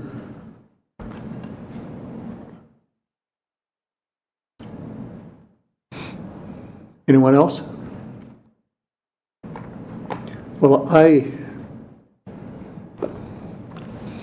noted at least 4 things here. Were you going to comment, John? No, just to say the petitioner should try and answer all the questions that were raised. Yes, so true. I'm seeing ADA accessible parking lot. Come to the podium. And, I may need help remembering all of them. The ADA accessible parking lot, it would be accessible, and we're held to pretty stringent ADA standards really throughout the whole building. The whole building itself can also accommodate people with handicap conditions. I'm aware of the issue in the alley at Hinsdale. Somebody backed into somebody and they lost their legs. It was awful. We don't think we'll have that condition here. It did give us an idea to introduce bollards where the back of the loading zone would occur before you get to the pedestrian alley, but this is not a vehicular alleyway, and we'll come up with a better name than alley. But I do appreciate that awareness because that's the things that we're actually thinking about a lot. I'm now getting clumsy because I forgot the next one. Mike, I know you wanted to say something that was probably in direct response. but, yeah, traffic patterns were We could invite up our traffic engineer. Now I feel better about paying him for tonight. Come on up, sir. Just kidding. Hello, everybody. My name is Brendan May. I'm a principal with KLOA. We're a traffic and parking engineering firm based out of Rosemont. So yes, we did prepare a traffic impact study for the development, which took a look at the weekday morning, weekday evening commuting peak hours, the traffic generated by the development, incorporating the current realignment of Burlington Avenue, and all those factors came into play. And I know it's been touched on several times already, that the design of the building and the parking lot, providing the residential garage parking off of the alley, and all of that was done with great care to kind of clean up what was the pre-existing condition of Burlington Avenue, in which when you were entering that public parking lot, it was along the curve and you could kind of go to the alley or go into the parking lot. So what you see here with the village continuing with the realignment is a traditional always stop 4-legged intersection. The access to that parking lot was located to the north so that those southbound queues on Linden didn't block access to the lot. The access to the parking lot being provided via the alley as well as Linden to provide that flexibility. So all of those things come into play to mitigate any traffic impacts of the development. Also happy to answer any specific questions if you have any. Thank you. Yeah, thank you. The lady brought up the point about the possibility of a second parking level. I know that the Lincoln lot, when the Lincoln lot was built, it was stressed and configured for a future possibility, but I guess adding a second level to a parking lot is a very expensive endeavor, and I know it wasn't possible at the time with Lincoln. But I mean, I see you looking to Mr. Williams. I'm not sure if you, I mean, my awareness, I do have familiarity with the lot on Cass to the north has the ability to add a second story. I'd look to village engineer or somebody else for more, I'm seeing head nods. We have explored a parking structure here, and we've priced it out, and it's not cheap. It's achievable. My friend Mike O'Connor likes to say, keep it simple, stupid. And I don't mean to overcomplicate this. I actually think it's a wonderful idea. I don't know how to fully capitalize that and make it part of this project where it's very atypical for a parking structure to be privately owned if used by the public. And so this would require a different sort of collaboration. What I think how I'd like to conclude my response is that we'd like to explore what would it require subgrade for us to allow for a future public, a two-story parking here. I mean, and Mike or Chris, I know we've all looked at this together if you think I'm missing anything, but it became hard to, where do we take this and what do we do with this? And it almost could be perceived that we're trying to take our parking problem and put it back on the village and you go build this and pay for this. So I mean, just going straight to what the newspaper could maybe say about that. But it's actually really a good idea. And what I'm seeing really, thoughtful parking. Hinsdale came up earlier and they put their parking structure basically about a half a block off of Main, and it's kind of hidden behind a school and behind some retail. And so it does seem like it's the logical place, whether it be there or north of Cass. The last comment is we love when people are complaining about parking in a weird way because it tells us people want to be there. And so like I try to not do this because it's not a popular response typically with the community, but like people are willing to walk and go to places that they want to go. And I think when we really get inside of there's been parking studies here, and I believe we're considering doing another parking study. And typically we have a lot of parking inventory. It's a function of how do we use it more intelligently and smartly. And we're trying to walk the walk, as they say, by making parking available and trying, which isn't a requirement, and we're very aware of the People Over Parking Act. It says we can build this building with zero parking. I mean, it's kind of nutso, to be honest with you. But we're pretty pleased that we're not just meeting the standards, but we actually have a really precise understanding of our parking needs because of our experience in this business. And if we don't have enough parking, we can't lease our last couple of units, and that's quite frankly where we get over our mortgage is on the last couple of units. So, but thank you also for acknowledging and noticing that we intend to make available public parking, but it would be privately maintained and it would have a tax bill, and that's something that we're standing by. Thank you. As long as you're up there, would you address the question about from the neighbor at 24 North Linden about shielding the parking lot from his property? Please. I've met the gentleman who lives next to the parking lot after the community meeting. And I just repeat what I assured him then is he was concerned not only for adequate screening, but he didn't want to have to bear the cost of it. And I can assure you, we'll work with him. We still have to create final landscape plans. We're going to work with him to identify a screening plan that'll be accomplished by us as part of our project. There's fencing and landscaping, and we'll do what it takes to satisfy his desire for screening and his concern about his children and so on. So we'll do what it takes to do that. I just wanted to assure him again wherever he is. and concerns over under construction and safety around how maintaining a safe construction site. Because he's got kids, he doesn't want kids falling in a hole. There's things like that. We're good builders. Darn it, I had another point I wanted to make, and it totally, it deals with communication, and while we're under construction. And some of the staff at Westmont might be able to speak to our weekly communications on the status of our construction projects, long lead issues, weather days lost, active pictures inside of the site, and then as the building goes up inside of the building. And so we would welcome, I believe we could provide that communication directly to the residents. We just over communicate, and it's a style, and it's part of our fabric and our culture. And I think history of construction in Westmont, we could go back and say, did they do that? And we did. And so, the other thing is, it takes a different kind of developer to be able to build right at when you can see it from Village Hall. When we got our building departments here and our village engineer, and we're really, really close. So we not trying to get away with anything, but you couldn't anyways, because it's, but I'm getting a little awkward here landing the plane, but what I'm trying to say is we will do an excellent job communicating, and what I will agree to right now is to utilize our neighborhood meeting check-in list, and we will build on that, and we will create regular cadence communications with the neighborhood of, call it twice a month. And if we need more, we'll provide more. Are we willing to do that? Sure. Great, thank you. And I will say that the zoning ordinance and the ordinances approving this development, if it is in fact approved, do require the property owner to continuously maintain any fencing and landscaping that's shown on their landscape plan. So if a tree dies or portion of a fence falls over, it's required that the owner replaces that or fixes it.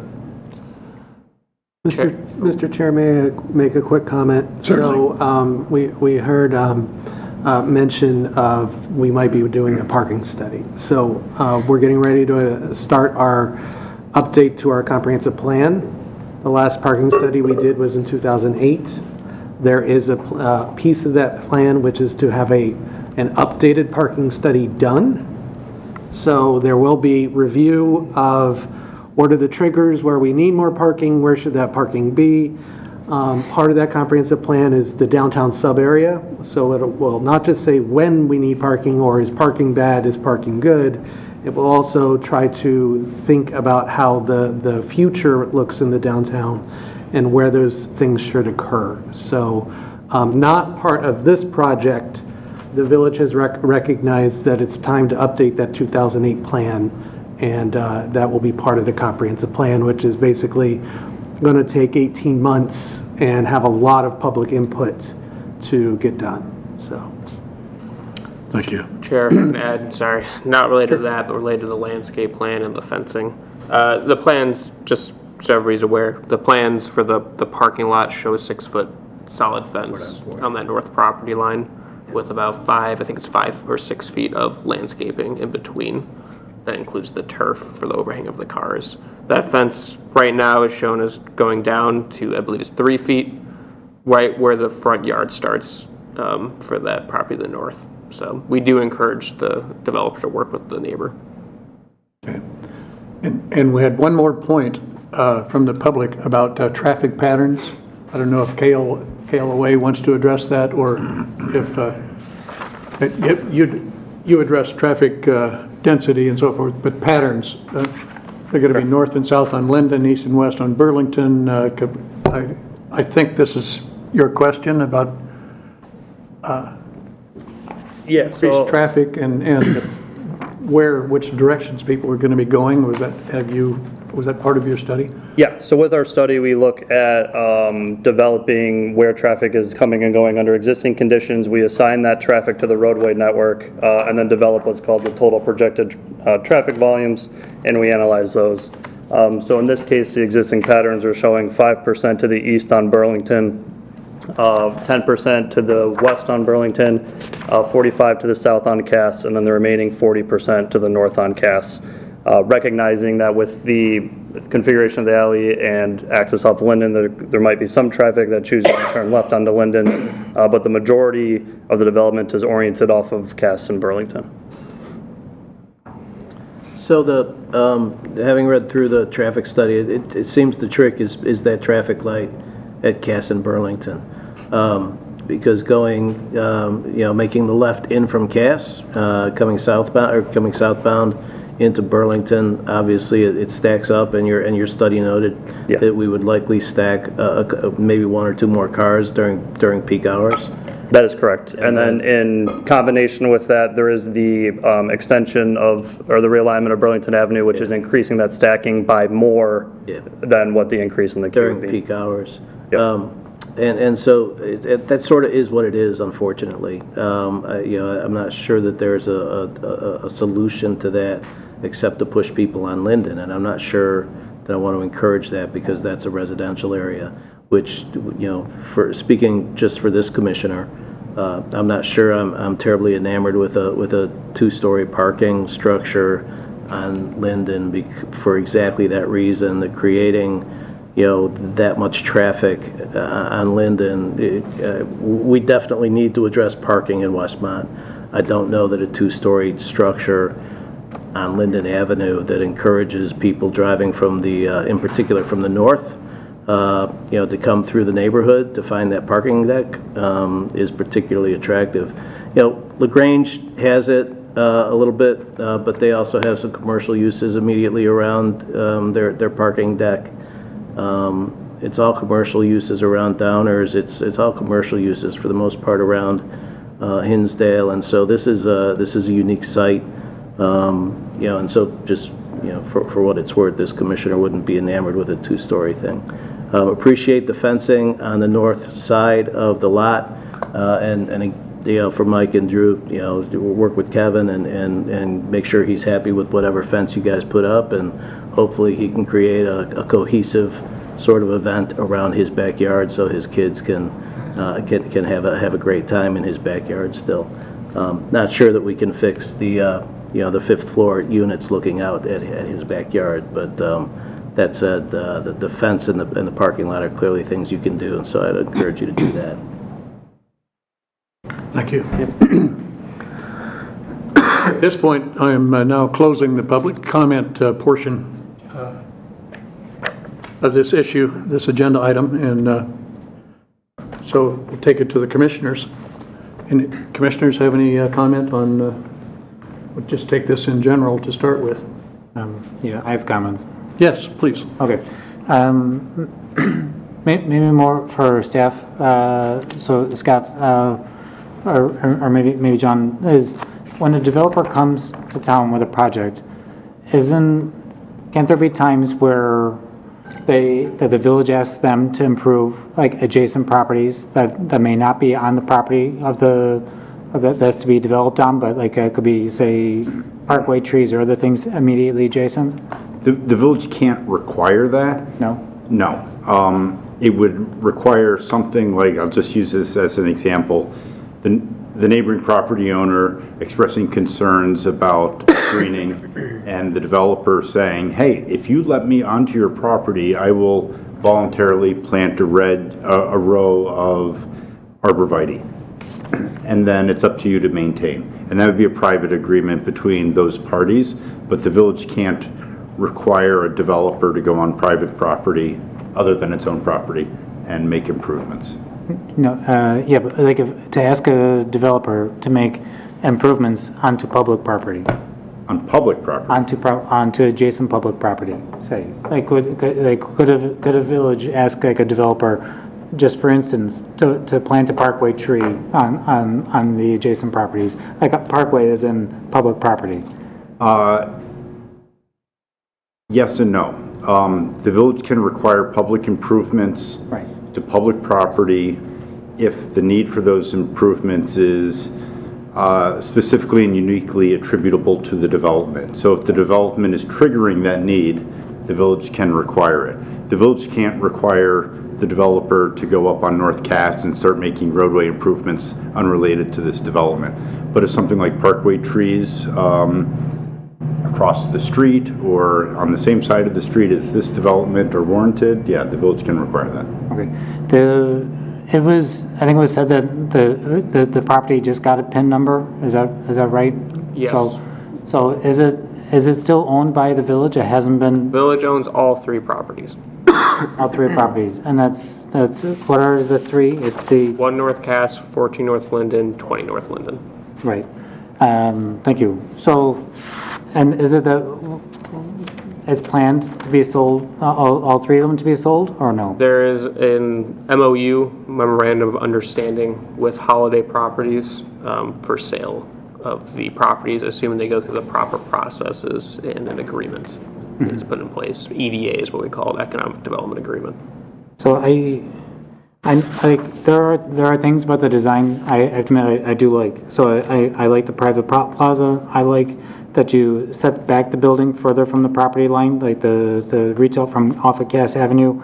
And I know other people here have been saying that we like that there are public parking spots in there. But what really kind of irks me is, and it's not with you guys so much, but it's just, these are new property lines. Why, we shouldn't have to thank them for the public parking. I think the village should just hold on to 14 North Linden and 20 North Linden, and then do an agreement so that the developer is allowed to lease or to use so many parking spots for their big building. But I wouldn't like give the ownership of those 2 properties over to the developer. What's nice about that is that now then we could guarantee that those are going to be public parking spots, because if those are say are public parking spots per their plans, it's going to be on their property. Could that be taken away? How is the village going to ensure that those are going to always stay public? That's going to be part of a redevelopment agreement with the developer, and it's going to be recorded against title to the property, and there will be binding obligations on both parties regarding the shared use of the parking lot, the maintenance, et cetera, and designating spaces. And that can't be changed unless they come before the village board and say we want to amend the redevelopment agreement. And that would likely require a public hearing also, so to come before you guys. Right, so I would almost opt for like the flip of that, for the village to keep 14 and 20 North Linden, do whatever agreement so that they could use like X amount of parking spots on it. And then that would allow the village then to, if in 10, 20 years from now they want to do a multi-story parking garage, then they can, because it's the village's property, that they wouldn't be having to use or try to ask them then to do something on their property, correct? I mean, if the village wanted to do multi-story parking garage there 10 years from now, wouldn't it be easier if the village still owned 14 and 20 North Linden rather than the developer? Potentially. The village hasn't studied this yet. I don't even know if, based on the parking spaces, that whether the village owned the property or had a license or a lease to use it, whether there's sufficient size to even build a 2-story deck there. There might not be. We might be getting ahead of ourselves. I think the village has already envisioned, if there's a need for a parking deck, that it would be more appropriate on Lincoln. But again, that's something that we're going to work on with this redevelopment agreement before it gets to the village board. Right, so, and you're right, for, those are two properties, like say 14 and 20. North Linden, can they fit a 2-story parking garage? Probably not, because I would imagine that it's on the tight end, like it might be able to, but, and then I know that the gentleman from 24 North Linden's here. Let's say in 50 years' time, maybe the village would acquire all 3 properties.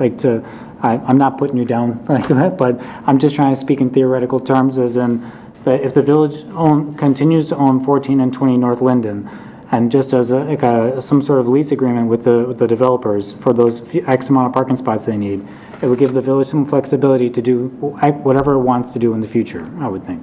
So that's part of what I'm thinking. Same with the private plaza. I thank you guys for providing it. The village, like the village in this part of the town does need that, I think. And then I also like the setback from that you did from the property line. Let me see. I was afraid walking up and down the street that the building was going to be flush with Dolce, but it looks like you're setting back about 5 or 6 feet or so. Is it? This is, sorry to kind of turn it again, but this is a kind of a criticism that I have to the village almost. It's like, why was the property line given that, like, all the way up to be flush with Dolce? I understand that seems to make sense, but I would say, is like, I mean, I've criticized before that the sidewalks in the village are too small. We could have set that property line anywhere. We could have set it, the village could have kept that, like, so thank you guys for giving us the 5 or 6 feet, but the village could have kept it in the first place. We wouldn't have to be thanking them, do you know what I mean? So I would, and I say that not just to beat people up over these property lines, but at least for future developments, like, in particular, if there's anything here on Ace Hardware, is to think about like the property lines. They don't have to line up with all the other ones. They could, you could treat them, or you could adjust them, and so, because there are going to be new property lines anyway. Like, so that and we could do things to accommodate the village. So we don't have to say, please give us more plazas. We could say, we already have the plaza. It's already ours. Do you mean before, so that then they have a certain property line to work with. So part of that is a weird combination of criticisms and compliments. It's like, but those are some of my thoughts, and I still feel strongly that the village should continue to hold on to 14 and 20 North Linden, because why. Again, we'll do some sort of agreement so that you guys could use the X amount of parking spots that you need, so, because I understand that you want to facilitate your units. But then, at least then those public parking lots are true public units, and then it will give the village some flexibility in the future. Like I have a good list, so I'm nowhere near done. But say like along Burlington, because I've heard other business owners very, very concerned about the parking in the town. Say you have like a standing loading zone on the north end of on Burlington Avenue there.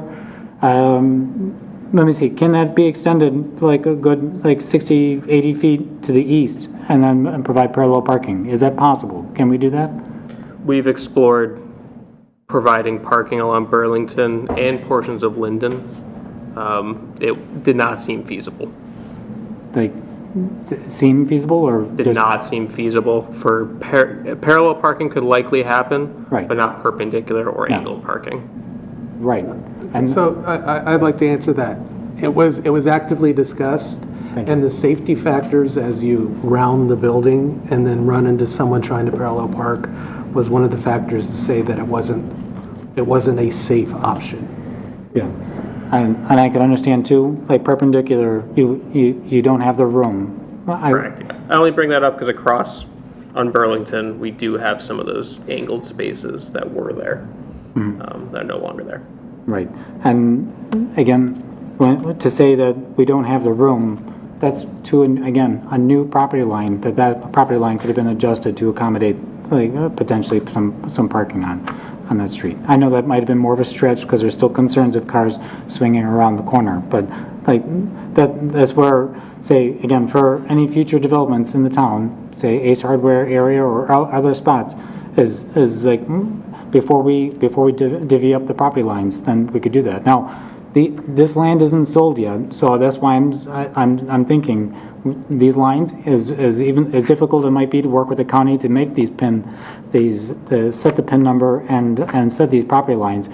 In my mind, they could still be adjusted, like in some ways. So even like say the private plaza, thank you guys for making it.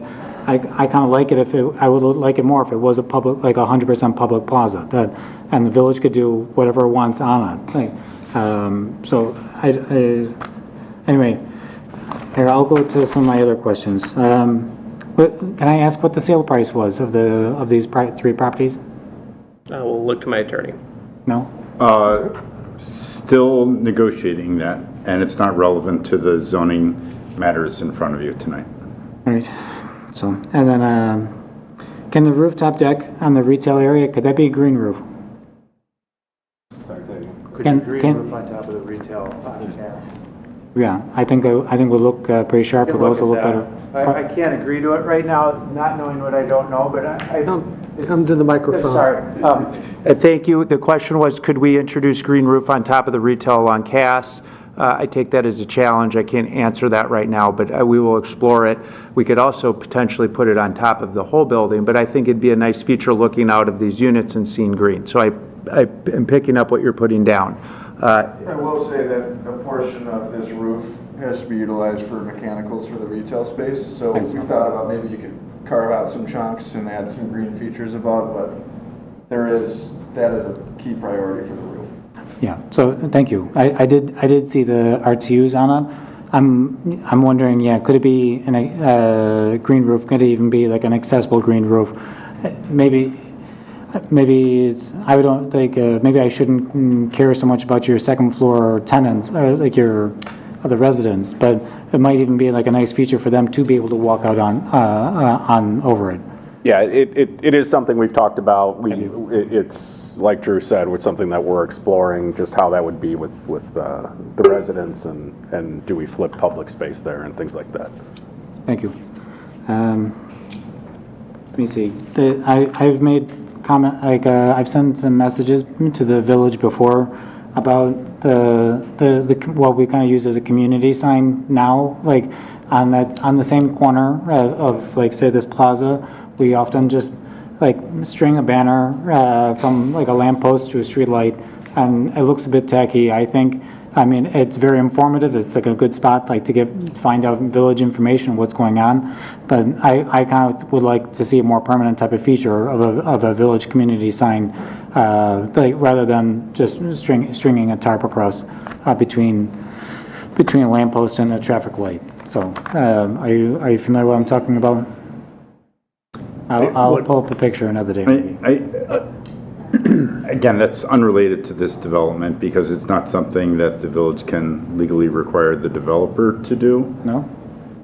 To put up a community sign that the village programs? No, that's not something that's specifically, a need that's specifically caused by their development. That is a want that legally the village couldn't impose. Could it negotiate with the developer saying that the village would seek space to put its own community sign within the public right-of-way somehow? Potentially, but that hasn't been planned, it hasn't been budgeted, and it's not part of this project. I will just note that with the downtown streetscape master plan that we're doing, that is something we'll be looking at as a location, a more permanent location for those type of signage. Okay. The seasonal stuff. I will just also note for like electronic message board signs, we do have they're prohibited in the downtown right now. Generally, the thought is that there's kind of a lot happening at the intersection in particular and throughout the downtown. So having an electronic message board sign might cause issues for traffic when people are trying to read it, and then also crossing the tracks. The lights are flashing, so that's something we also need to look at when we're doing the streetscape. Yeah, I'm guessing we're not going to be hanging the banner to their building, though, right? We've talked to them, not on their building in particular, but we've talked to them before about it. Them voluntarily allowing us to have those public signs on their property, but they would have to voluntarily agree to that. Yeah, and this kind of goes back to that could have been, the village could have kept, say, like some of that property, like. How about as Drew Mitchell with the petitioner, maybe we make this easier. I mean, I appreciate what you're saying, and Mr. Zemanak's like, it's hard to force these guys to do this. This is where I've been on the chamber for 5 or 6 years. We aren't going anywhere, and trust is hard in these meetings. It is, right? And I'm hearing trust on the public parking but if there's a desire to create electronic message board here, and maybe that's not exactly what you're saying, sounds like it requires changing some ordinances and codes to even allow it. What I would say is pointing back to actual history. Quincy Station, there was a desire to add catenary lighting, and we were willing to collaborate with the village to allow them to attach it to our building.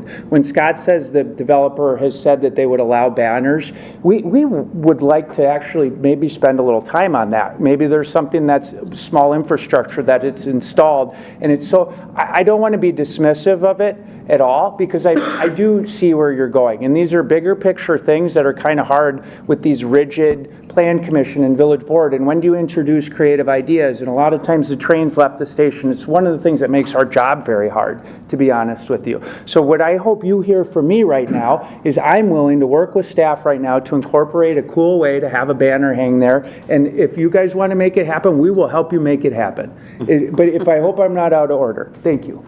Thank you. Michael, I would go on record as disagreeing. I think a lighted monument sign would be absolutely negative in that location. Maybe, yeah. We have them coming into Westmont, but right there it would be a terrible distraction. That's my Yeah, that's it. My opinion. Yeah, that's if it's lit. I'm not saying it should be one way or the other. I'm just saying that the banner sometimes looks a bit tacky. We're gonna have a new building, and it would be nice to clean up the corner in a few other ways. So yeah, perhaps not lit up. Right. Sorry, I'll keep going.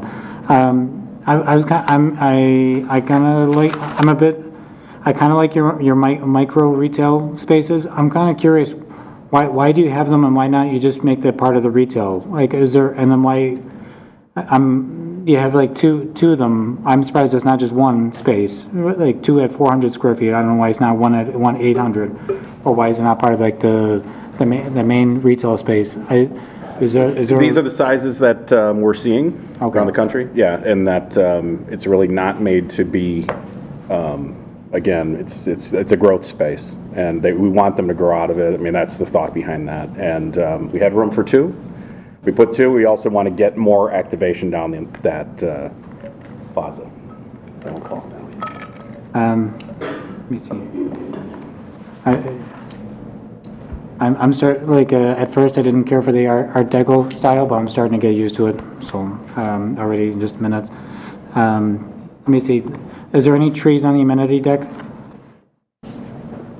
Probably not. I know that's weight. Yeah, Landscaping. But, low plants. Yeah. Sure. What's the floor to ceiling height in the units? Yeah, those will be 9-foot ceilings. Okay, thank you. Let me see. For the for the alley, like what's the material like on the ground? Not the pedestrian, not say the pedway aspect of it, but like even from connecting to Linden, like is that going to be concrete or asphalt? Or maybe it's just not determined yet? I believe as of now it's not determined specifically what that material would be. It's in the right of way, technically. So the village will dictate what would be required there. Okay, thank you.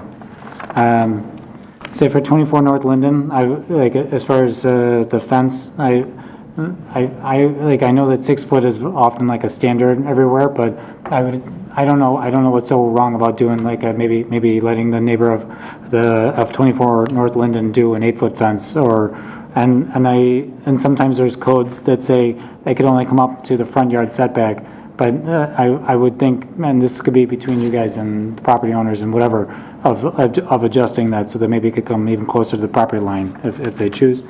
Let me see. Yeah. Oh, and then is there anything about for fencing on the back of the businesses, like to clean up like the look of 21 North Cass, 19 North Cass, like 17 North Cass at the back? Is there any, I don't know if there's anything that would be done or could be done to try to clean that up, like to offer fencing or anything? No?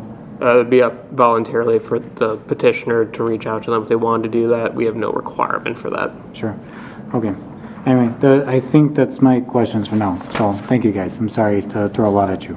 Can I touch on, so you're very passionate about ownership of that lot. Those 2 lots, yeah. There's been a lot of discussion about that. Good. And there's been a lot of back and forth about that. And what we can't forget is they also need to use the underneath the lot for their detention. So it's not just parking spaces. So trying to work out an agreement with maintenance of an underground facility plus parking, plus, their need for their apartments parking, plus the easements needed for like their generator. Yeah. I believe that's where we landed. And then you also heard the petitioner state that it was going to stay on the tax rolls. So basically when the village owns it, it comes off the tax rolls if they own it. So it was not an arbitrary decision. It was a very back and forth conversation that landed at the best, and it's not set in stone yet, but that's why their discussion is that they would own that, and we would sell that to them, so. Okay. That brings up a question with regard to the utilities. The generator, are they on the PIN number for 14? Yes, North? they're part of they're on that? the private property of the parking lot. Yeah, thank you. Does the detention go, span both 14 and 20 North Linden? Yes. I believe that the designated area for the easement spans both, so. Thank you, guys. I do have a question. Can we visit the trash situation and just help me wrap my head around that? It's awfully close to, if we're gonna have that alley back there with tables from Dolce, or, is it inside? Is it a dumpster? What's the health code requirement there? I'm just curious if you could take a lap around that. Sure, you got it. I should have hit that earlier, but the orange box here is actually the trash room, so it's an interior room. There's trash chutes that will take the residents' garbage. The retail, actually, there's a back hallway. So the restaurant or whoever's the tenant in the retail actually has a back corridor to access the trash room interior, or, from the interior. So they wouldn't be dragging things through the back alley. There is actually it's not really shown here very well, but there's a green wall. So we've got a fence with a hedge in front of it that would shield the back areas. You can kind of see, you can kind of cut off in the rendering, but we are trying to shield it, or we are shielding it. So really, we're seeing the plaza in front between the street and this kind of hedge back here being the public space, and then behind that is where trash and other things would happen, and move-ins and that would happen. Chris, I'd like to add on to this. I asked the same question because it was bothering me. And I thought, I'm sitting outside of Dolce. Actually, I was worried about Steve Flack, who owned Dolce, hassling me about this particular thing, and he's been very vocal. So Chris asked me to go to Quincy Station, and I did, and it says trash room on the exterior, and I couldn't identify any smells. And what's happening is we have compactors, we have regular trash service, and then we're exhausting up the roof. And so those smells, because of the pressure, small negative pressure constantly going up. So you really don't smell anything. The trash is typically leaving in the morning, and it's really not a disruptive activity. But I'm not trying to just assuage you or make this go away. It's something actually that bothers us. And one time we planned a building and forgot where to put the trash chute up front, and it created all sorts of problems. So a lot of times we're starting with trash and move in, move out.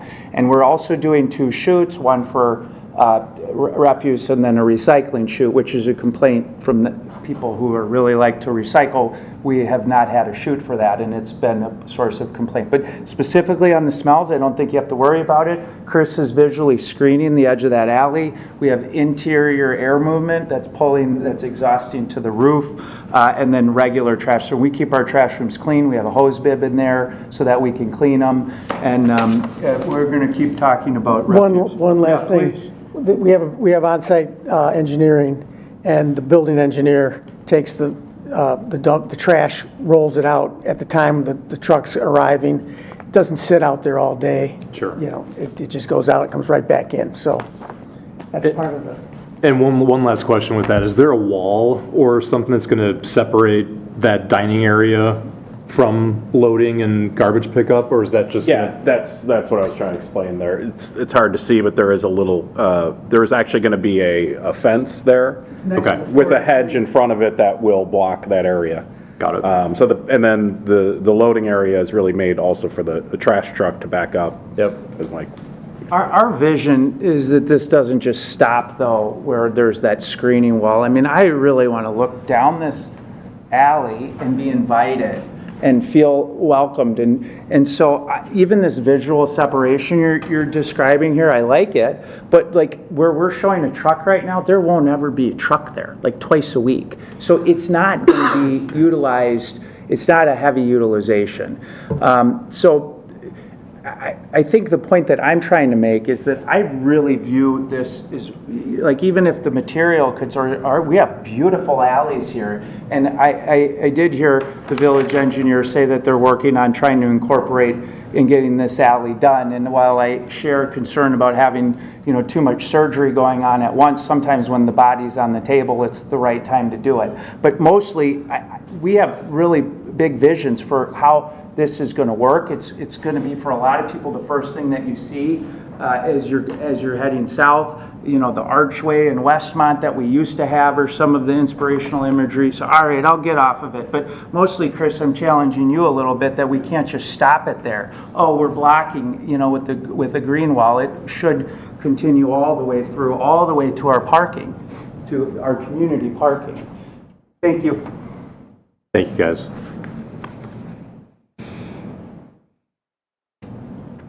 I'm good. Okay. Thanks, Doug. Commissioner Charleston, did I? Yeah, sure. Yeah, absolutely. Out of curiosity, on the interior parking, in the parking deck inside, are you guys required to provide charging stations?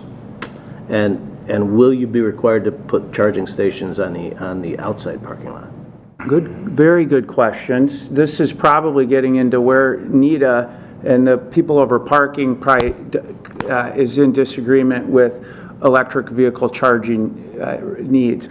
I believe the current state law says that every parking space needs to be able to be lit for some future state where every car is electrified or is a EV. What we've been doing in our buildings is provisioning for future electric vehicle expansion to be able to accommodate use at every parking spot. It's typically showing up in the form of conduit with a home run back to an electrical room where we can add capacity.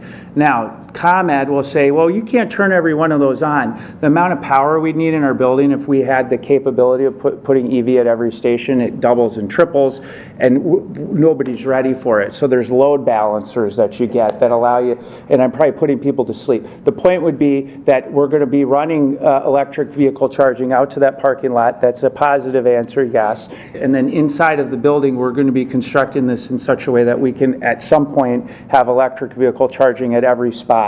Right now, we typically are putting it where it can hit 2 or 3 spaces at once. And then we're providing electric vehicle charging it's basically free with your parking spot for the people that utilize it. Did that answer your question? Yeah, thank you. So in terms of the loading zones, could you put up the mass slide?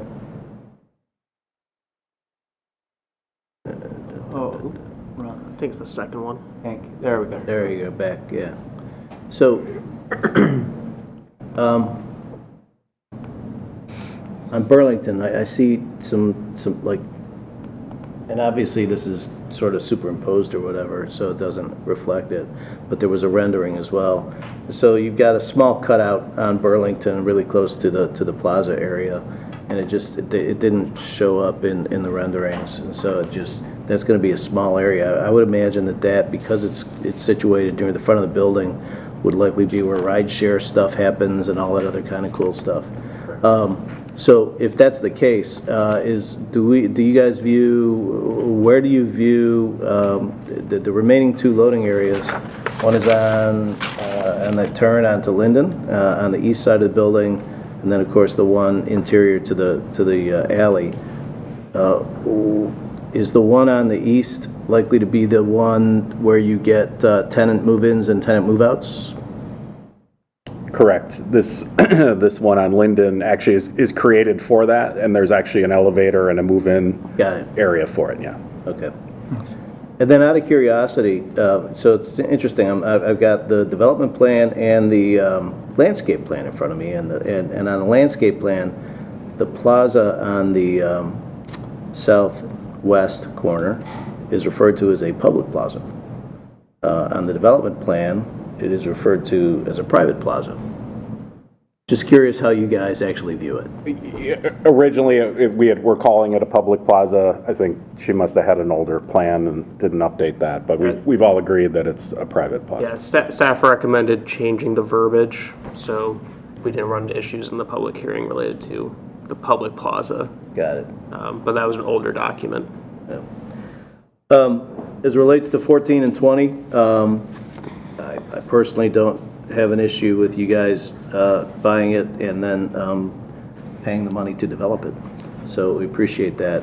But also, given the observations that Joe made with the generator and the other things that are under that are critical to your site, it's going to be a separate PIN. And so there's 2 parcels that are going to be, I assume, controlled by a single owner. And just for Commissioner Charleston's perspective, those 2 lots should be inextricably tied together in perpetuity, right? And so, it's just because, I would hate to think about at some point in the future, somebody thinks, oh, let's flip the parking lot to somebody who's going to do something interesting with it, right? So I would hope that as part of the redevelopment agreement, those 2 things are tied together in perpetuity. Commissioner Charleston, it is a requirement for the PUD for it to be all under single ownership. Okay. And in terms of the outdoor parking, the service parking, the access, obviously on Linden, it's not, you don't expect it to have a gate or any sort of restricted access to that. It'll be sort of free access for public as well as for residents. Is that the case? Yes, you'll know that it's a different, that parking lot will probably be concrete or asphalt, and so it'll have a different material from the alley as you move into it. So it'll be obvious to pedestrian, but this is where Lori has spent a lot of time on signage and trying to collaborate with Scott to make sure people understand that this parking's available. But yeah, it's quasi, when you were picking up on an earlier private-public issue, and it's almost quasi-public, privately maintained, but it's made available to the public. And it's something that we've done in the past, and even my traffic consultant, Brendan May, is suggesting we really think about how to, properly share that parking where our residents may not need it from, 7 a.m. to 7 p.m. I mean, there's creative and clever ways that we can maximize the utilization of that lot, and we're open to ideas. I hope I answered your question. Yep. I'm sorry to interrupt. Before you walked away, you said you're open to ideas. Have you thought about perhaps on what you're saying are the public spaces, making sure that you keep turnover? So, because I envision that people might park there and park all day or park all night. So if you typically match whatever the hour restriction is on the adjacent streets to keep turnover, sure, that might be wise to look into. So you're basically talking about monitoring and avoiding a situation where people are ditching their car all day, or for example, it's public parking and I can take the train and leave from 7 a.m. till 8 p.m. We will be monitoring this parking lot. We have to. It's how we ensure that our residents are able to park there. As it relates to specific regulations, it's hard because, sometimes you want to get handcuffs on these, but like what happened in Downers Grove where we had parking in front of our building is we regulated in a certain way and we realized we didn't properly regulate it. We didn't think it was properly regulated and the village didn't, and we fixed it. And so that's where, we're not far. I think if to the extent we can agreements prevent disagreements, and if we can have agreement on these important things now, great. But we're not going anywhere, and I want you to hear that we were willing to figure out how to maximize the function of this lot, including figuring out who our tow truck driver is and start towing people away if we have to do that. Mike, you're good at towing people. Anything you want to add to this? No? Okay, well, he's our tow guy, and he tows them. So thank you. And then I think I just really had one more thing. And so in the permitted uses in the large retail, you've included health and fitness service. And just I'm not particularly enamored with the idea of a health club going in on a large retail. And I know you're not. I know you're not. I know you want a restaurant and you want something that where people are spending money and paying taxes and all that kind of cool stuff. So my request, though, there is, I don't want to preclude health and fitness per se, but I would like to move it from a permitted allowance to a special.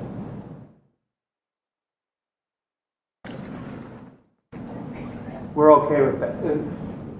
I don't like fitness either. They have, our traffic consultant will tell you they don't work out all day, and they come and go a lot. But so I think that's wise from an urban planning standpoint to require us to get a special use for fitness. Thank you, Commissioner Charleston. Thank you. I'm done. All right.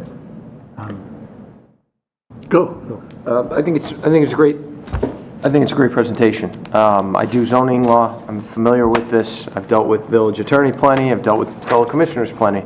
And for anyone watching or is not as familiar, one of the biggest struggles we have on the commission is not everyone wants to put together the development at the exact time. So this looks great because we know what the comparison was to go off of. But a lot changed last month, and that is a big move for every municipality.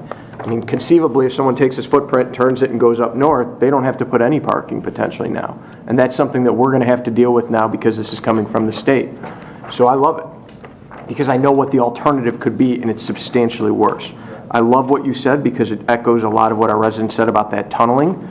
I do share some of the concerns in terms of traffic. I did read KOLA. I know that's always, a hired gun, things like that, but I have a lot of respect for you guys. You guys really know how to monitor the situation. Unfortunately, we don't have that overpass because I agree. That would be fantastic for a lot of different reasons.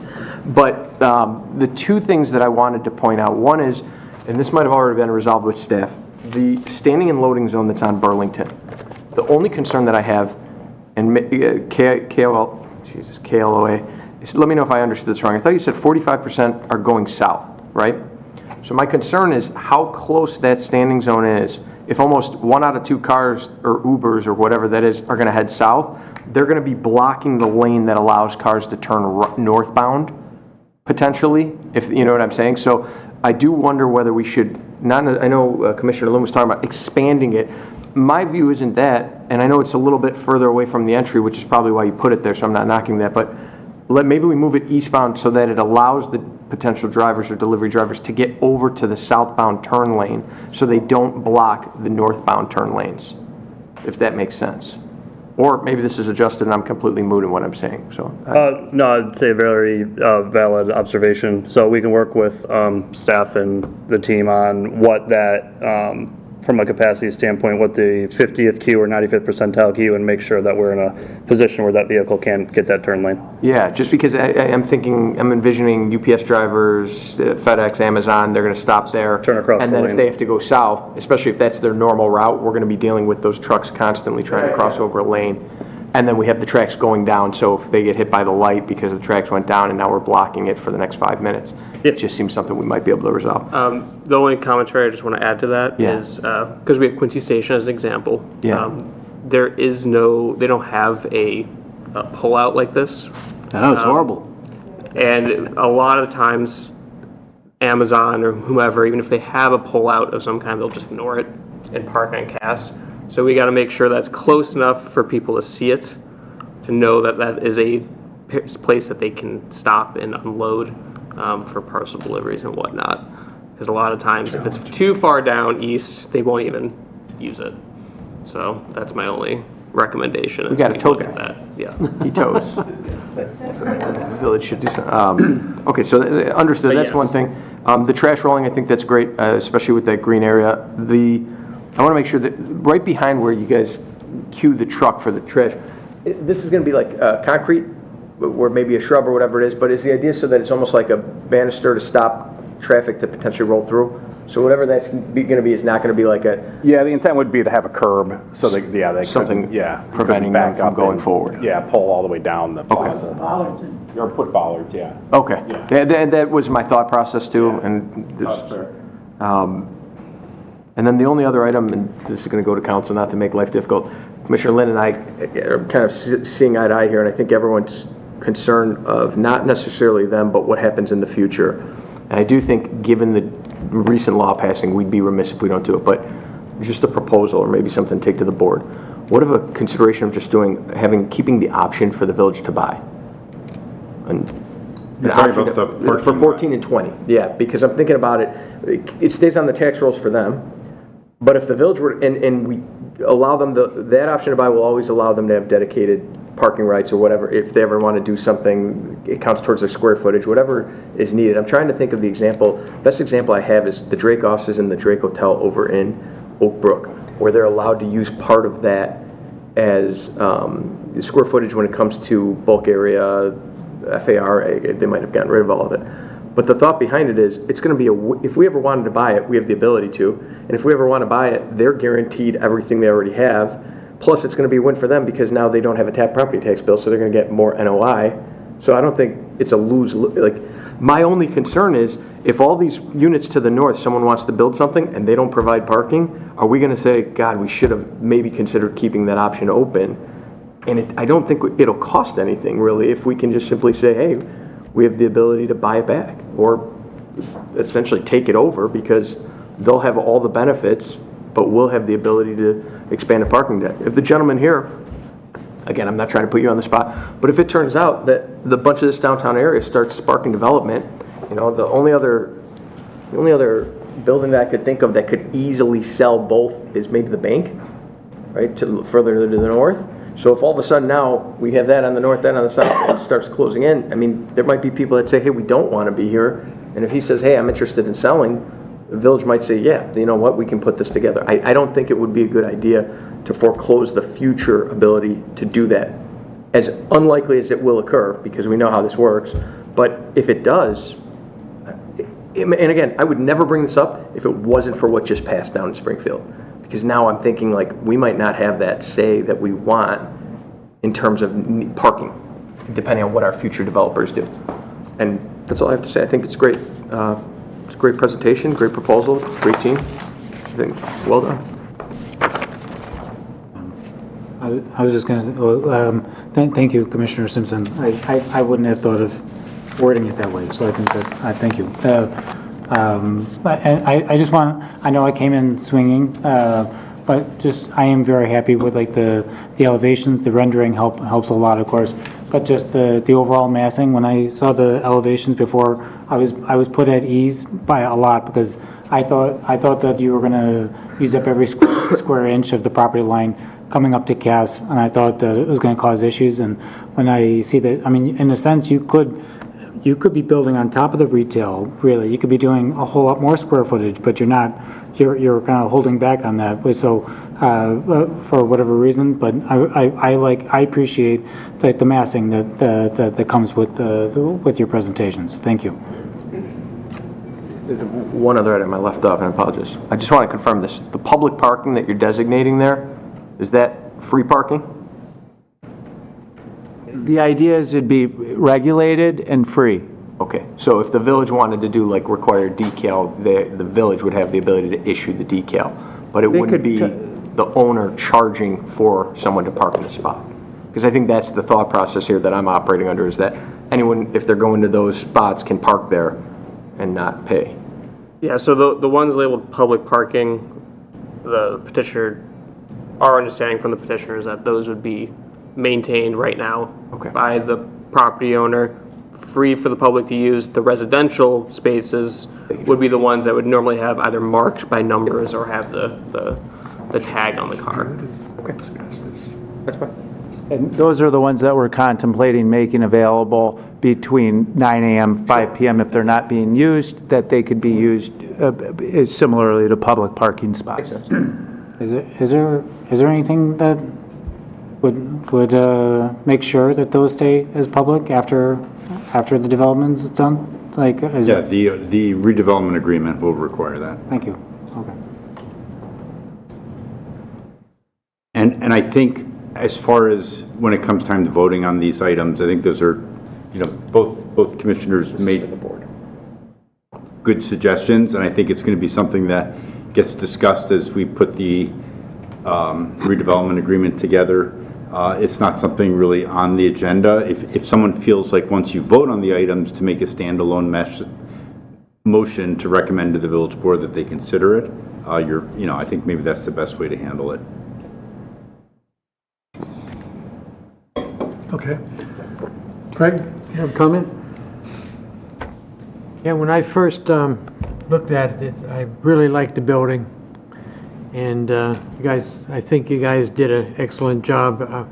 When the first developer came through, I didn't like it at all. And because my first reaction was, that's a big parking lot to lose for the town and everything. And then when you do the Linden public parking and resident parking up there, I agree with Commissioner Lynn that it should stay with the village, have ownership on that. I see arguments on both sides, and both people have points. And but I like the building a lot, and I'd like to see us own the parking lot. That's all I have. Thank you. I don't really have too many questions or comments. I think everything was covered pretty well. I do love the aesthetics of the building. I'm having trouble visualizing because I think that spot to me isn't very big. But y'all seem to know what you're doing, so I'm looking forward to it. That's all I have. Thank you. Well, you just reminded me of one thing that I didn't care for when we had a high school auditorium filled with people when we had to move this meeting to the high school, and the developer didn't show up for the meeting. Oh.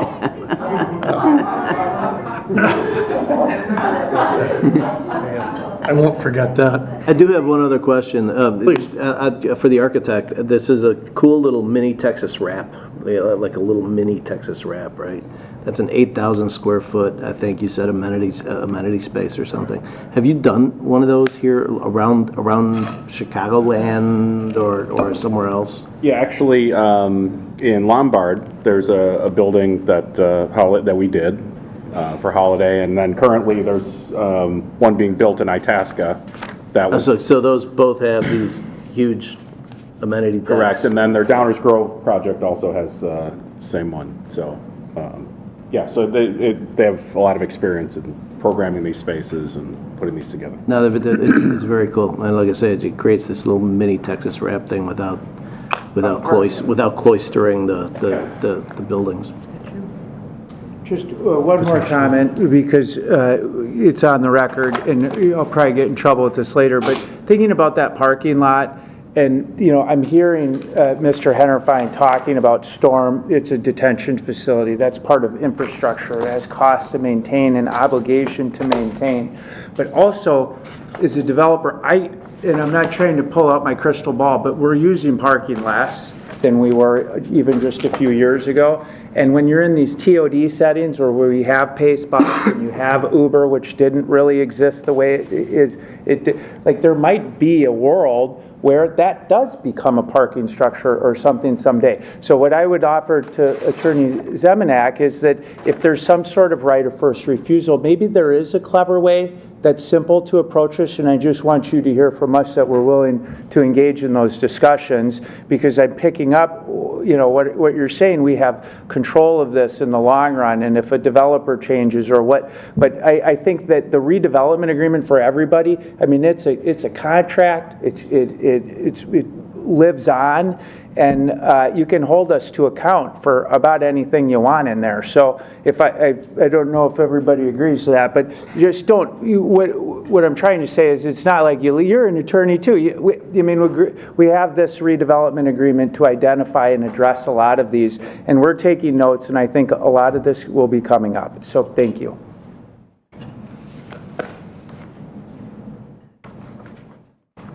Last chance. Okay.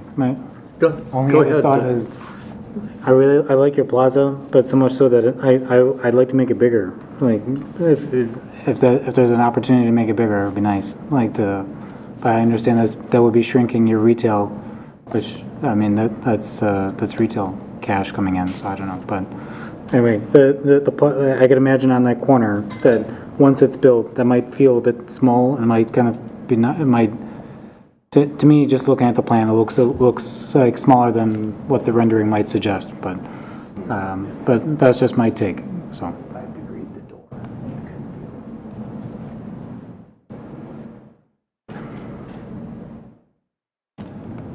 It's just a thought. Acknowledged. Thank you. Okay, there are 7 requests that we need to address here. The first one, Chair would accept a motion to recommend to the Village Board of Trustees to approve a request from Holiday Properties and the Village of Westmont for a special use permit for a planned unit development in the B1A Downtown Core District for a 5-story, 119-unit mixed-use storefront building with parking facilities, including the associated deviations from the zoning ordinance as listed on the agenda. Motion Simpson? I have a motion Simpson. Do I have a second? Second Donahue. I don't think you need a deviation for the generator at this point, right? We will still need one for the location. Okay, yeah. Discussion, I assume. Okay, discussion on deviation? Attorney Zemanek, do we need an amended motion to change the health and fitness service permitted use for the PUD to special use? To change the... One of the allowable uses from permitted to special. That'll be part of the RDA. Okay. All right, good. Seeing no discussion, roll call, please. Commissioner Peterson votes yes. Commissioner Lynn? Yes. Yes. Commissioner Donahue? Yes. Commissioner Charleston? Yes. Commissioner Simpson? Yes. Commissioner Thomas? Yes. Chairperson Carmichael? Yes. Second request, the chair would accept a motion to recommend to the Village Board of Trustees to approve a request from Holiday Property Services and the Village of Westmont for a PUD in the B1A Downtown Core District. This is for the PUD development plan. Right, number 2? Yes. Number 2. Yes, for a PUD development plan in the B1A Downtown Core District. Motion Simpson? Motion Simpson. Second Charleston. Second Charleston. Discussion? Seeing none, roll call, please. Commissioner Lynn? Yes. Commissioner Donahue? Yes. Commissioner Charleston? Yes. Commissioner Simpson? Yes. Commissioner Thomas? Yes. Commissioner Peterson votes yes, and Chairperson Carmichael? Yes. Third, the chair would accept a motion to recommend to the Village Board of Trustees to approve a request from Holiday Property Services Midwest and the Village of Westmont for a PUD major site plan in the B1A Downtown Core District. Motion Simpson? Motion Simpson. Second? Second Donahue. Discussion? Seeing none, roll call. Commissioner Donahue? Yes. Commissioner Charleston? Yes. Commissioner Simpson? Yes. Commissioner Thomas? Yes. Commissioner Peterson votes yes. Commissioner Lynn? Yes. And Chairperson Carmichael? Yes. Fourth, the chair would accept a motion to recommend to the Village Board of Trustees to approve a request from Holiday Property Services and the Village of Westmont for a preliminary plan of subdivision to consolidate 2 lots at 14 and 20 North Linden Avenue into 1 lot. Motion Simpson? Motion Simpson. Charleston. Have a second, Charleston. Discussion? Seeing none, roll call, please. Commissioner Charleston? Yes. Commissioner Simpson? Yes. Commissioner Thomas? Yes. Commissioner Peterson votes yes. Commissioner Lynn? Yes. Commissioner Donahue? Yes. Chairperson Carmichael? Yes. Request 5. Chair would accept a motion to recommend to the Village Board of Trustees to approve a request from Holiday Property Services, the petitioner, and the Village of Westmont as the owner for a comprehensive plan and map amendment to amend the future land use designation of 14 and 20 North Linden Avenue from single-family detached residential to downtown mixed use. So moved. Second. Okay, motion Charleston, second. Discussion? Seeing none, roll call, please. Commissioner Simpson? Yes. Commissioner Thomas? Yes. Commissioner Peterson votes yes. Commissioner Lynn? Yes. Commissioner Donahue? Yes. Commissioner Charleston? Yes. And Chairperson Carmichael. Yes. Number 6, the chair would accept a motion to recommend to the Village Board of Trustees to approve a request from Holiday Property Services and the Village of Westmont for a zoning map amendment to rezone the property located at 14 North Linden Avenue from the R5 General Residential District to B1A Downtown Core District. Motion? Simpson. Motion Simpson. Second. Second Thomas. Discussion? Seeing none, roll call, please. Commissioner Thomas? Yes. Commissioner Peterson votes yes. Commissioner Lynn? Yes. Commissioner Donahue? Yes. Commissioner Charleston? Yes. Commissioner Simpson? Yes. Chairperson Carmichael? Yes. And 7th, Chair would accept a motion to recommend to the Village Board of Trustees to approve a request from the Holiday Property Services and the Village of Westmont for a zoning map amendment to rezone the property located at 20 North Linden from the R3 Single Unit Residential District to B1A Downtown Core District. Motion? Simpson. Motion Simpson. Second. Second Donahue. Discussion? Seeing none, roll call, please. Commissioner Peterson votes yes. Commissioner Lynn? Yes. Commissioner Donahue? Yes. Commissioner Charleston? Yes. Commissioner Simpson? Yes. Commissioner Thomas? Yes. And Chairperson Carmichael. Yes. There you have it, gentlemen and ladies. You'll have our recommendation to the Board of Trustees. Staff will let you know when you're scheduled to appear. And, very professional presentation. Thank you very much. Thank you, Commission. And thank you to the public who came to weigh in on this. Next item is open forum. Public comment rules and procedures set forth in Chapter 2, Section 2-66 of the Westmont Code of Ordinances. Public comment is allowed for matters of public concern that are not on tonight's agenda. Please limit any comment to 3 minutes per speaker. Who would like to address? Yes, good evening. Hi. As you're doing this, I was Yeah. going to ask who I could talk to. I'm Laurel Rugen from 513 North Grant. There seems to be a little bit, at least for me, an issue with Starbuds, which is on the corner of Grant and Ogden. I don't drive an SUV. I have a small car. And they have put out 2 wooden things by the sidewalk that blocks like the lane of traffic. You can't see when people are zooming in and out as they do. And it's like, it's a... Where is this, on the east side of the property or on Ogden or what? It's on Ogden, but the way they have it, one's right on the corner of the Grant and Ogden. It's wooden signs, oh, we are now to open with such and such, and then there's another one a few feet over.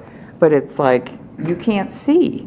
And I could talk to a couple other people, and they said, yeah, you can't really see. It causes a blockage. So... Is this a state or a county? Well, it's both a sign regulation and a general regulation of the village that you can't block the line of sight triangle at an intersection. So 1, they can't put a sign in the public right of way. 2, if it's on their property, it's probably a sign in violation of the sign regulations of the village, so. Yeah, it is on their property, but still, it's like... Yeah, we've got Community Development Department representatives here tonight. They can let code enforcement know and take a look at it. I would appreciate it. And one other thing with Starbuds. Sometimes on weekends, they'll have music cranking. They'll bring in like a van or something, and they'll have music blasting and booming. And I don't mean for a little while. We're talking several hours at a time. Saturday or Sunday or a holiday, on holidays usually too. But it's like, and I live halfway down the block. I just feel sorry for some of the people that live right there. So What it's like, I'm sure they didn't sign up to live by a dance club or anything. What do they do with the music? They just crank it. They have a vehicle that comes, and I'm trying to get attention that they're open on holidays. I don't know. I don't get the point, but it's blasting so loud. It's like, really, the boom, boom, boom, boom, you know? Is this on the weekends or? Sometimes on weekends, but it seems to be always on a holiday too, so, but they'll do it on a weekend, and I don't, to get attention, obviously. That's so weird. Have you talked to the police department or? No, I haven't. I just didn't know what action I could take. That's why, I mean, since other things were brought up, this is... I'm going to go ahead and try to, typically for open forum, you speak and we don't necessarily always give you an answer, but since we have the time, I'll just tell you, first off, if there's an immediate sound issue, by all means call the police, because they're the ones that are out, because code enforcement only works Monday through Friday and is not out. Yeah, I gotcha, yeah, because this is on the weekends. So they do basically, you this. have to notify them, and then they can assess it and see if it is excessive. I know that Starbucks has received several special event permits from the board, which often include an amplified sound. What they often do is they bring in a food truck and a music truck on some specific holidays.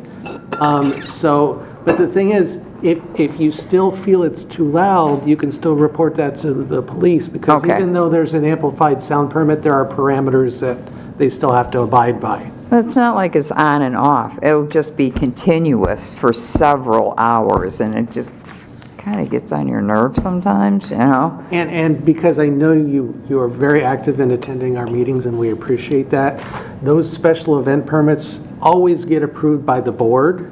Okay. So if you watch the agendas and you see that there's a special event permit for that location, that would be a good opportunity to come to the meeting and speak.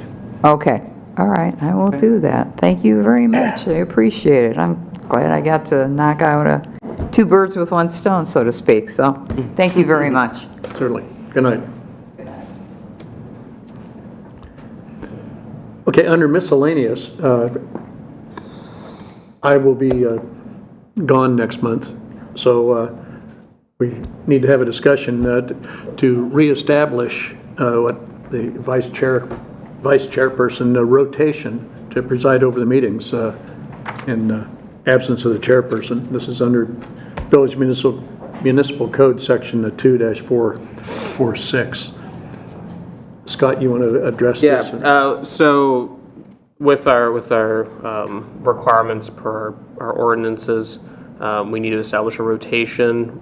We haven't established one quite some time. We have a lot of new commissioners now. So we want to establish that so when the chair's not here, somebody can take over in his absence, and we know who that will be, and it'll be a different person every time usually. If we get to a meeting where the chair's not here and somebody is asked based on the rotation to move into that position as acting chair, they have the opportunity to say, I would like to pass, and it would go to the next person on the rotation list. It's so we don't have the same person acting as chair throughout the whole process unless multiple people pass. We do have a recommendation list I can go through. It's based on seniority, attendance, and familiarity with Robert's rules. And we can discuss that. If that goes well, then we can just set up that. Anything to add before I get into it? No. Awesome. So we have first in the order is Commissioner Simpson, who would be the first acting one in the chair's absence next month. Second, we have Commissioner Charleston. Third, we have Commissioner Donahue. Fourth, Craig Thomas. Fifth, Lynn, and then sixth, Peterson, since Commissioner Peterson is secretary. So Can I pass keep now? her there. So feel free to discuss. If you guys have questions or you don't like where your placement is, we can always change it, but that's our recommendation at the staff level. Go through it again. Seeing no discussion, All in Chair favor? would entertain a motion to adjourn. So moved. Second. Have a motion and a second to adjourn. All in favor, say aye. This meeting is adjourned at 8:43. I appreciate being fourth.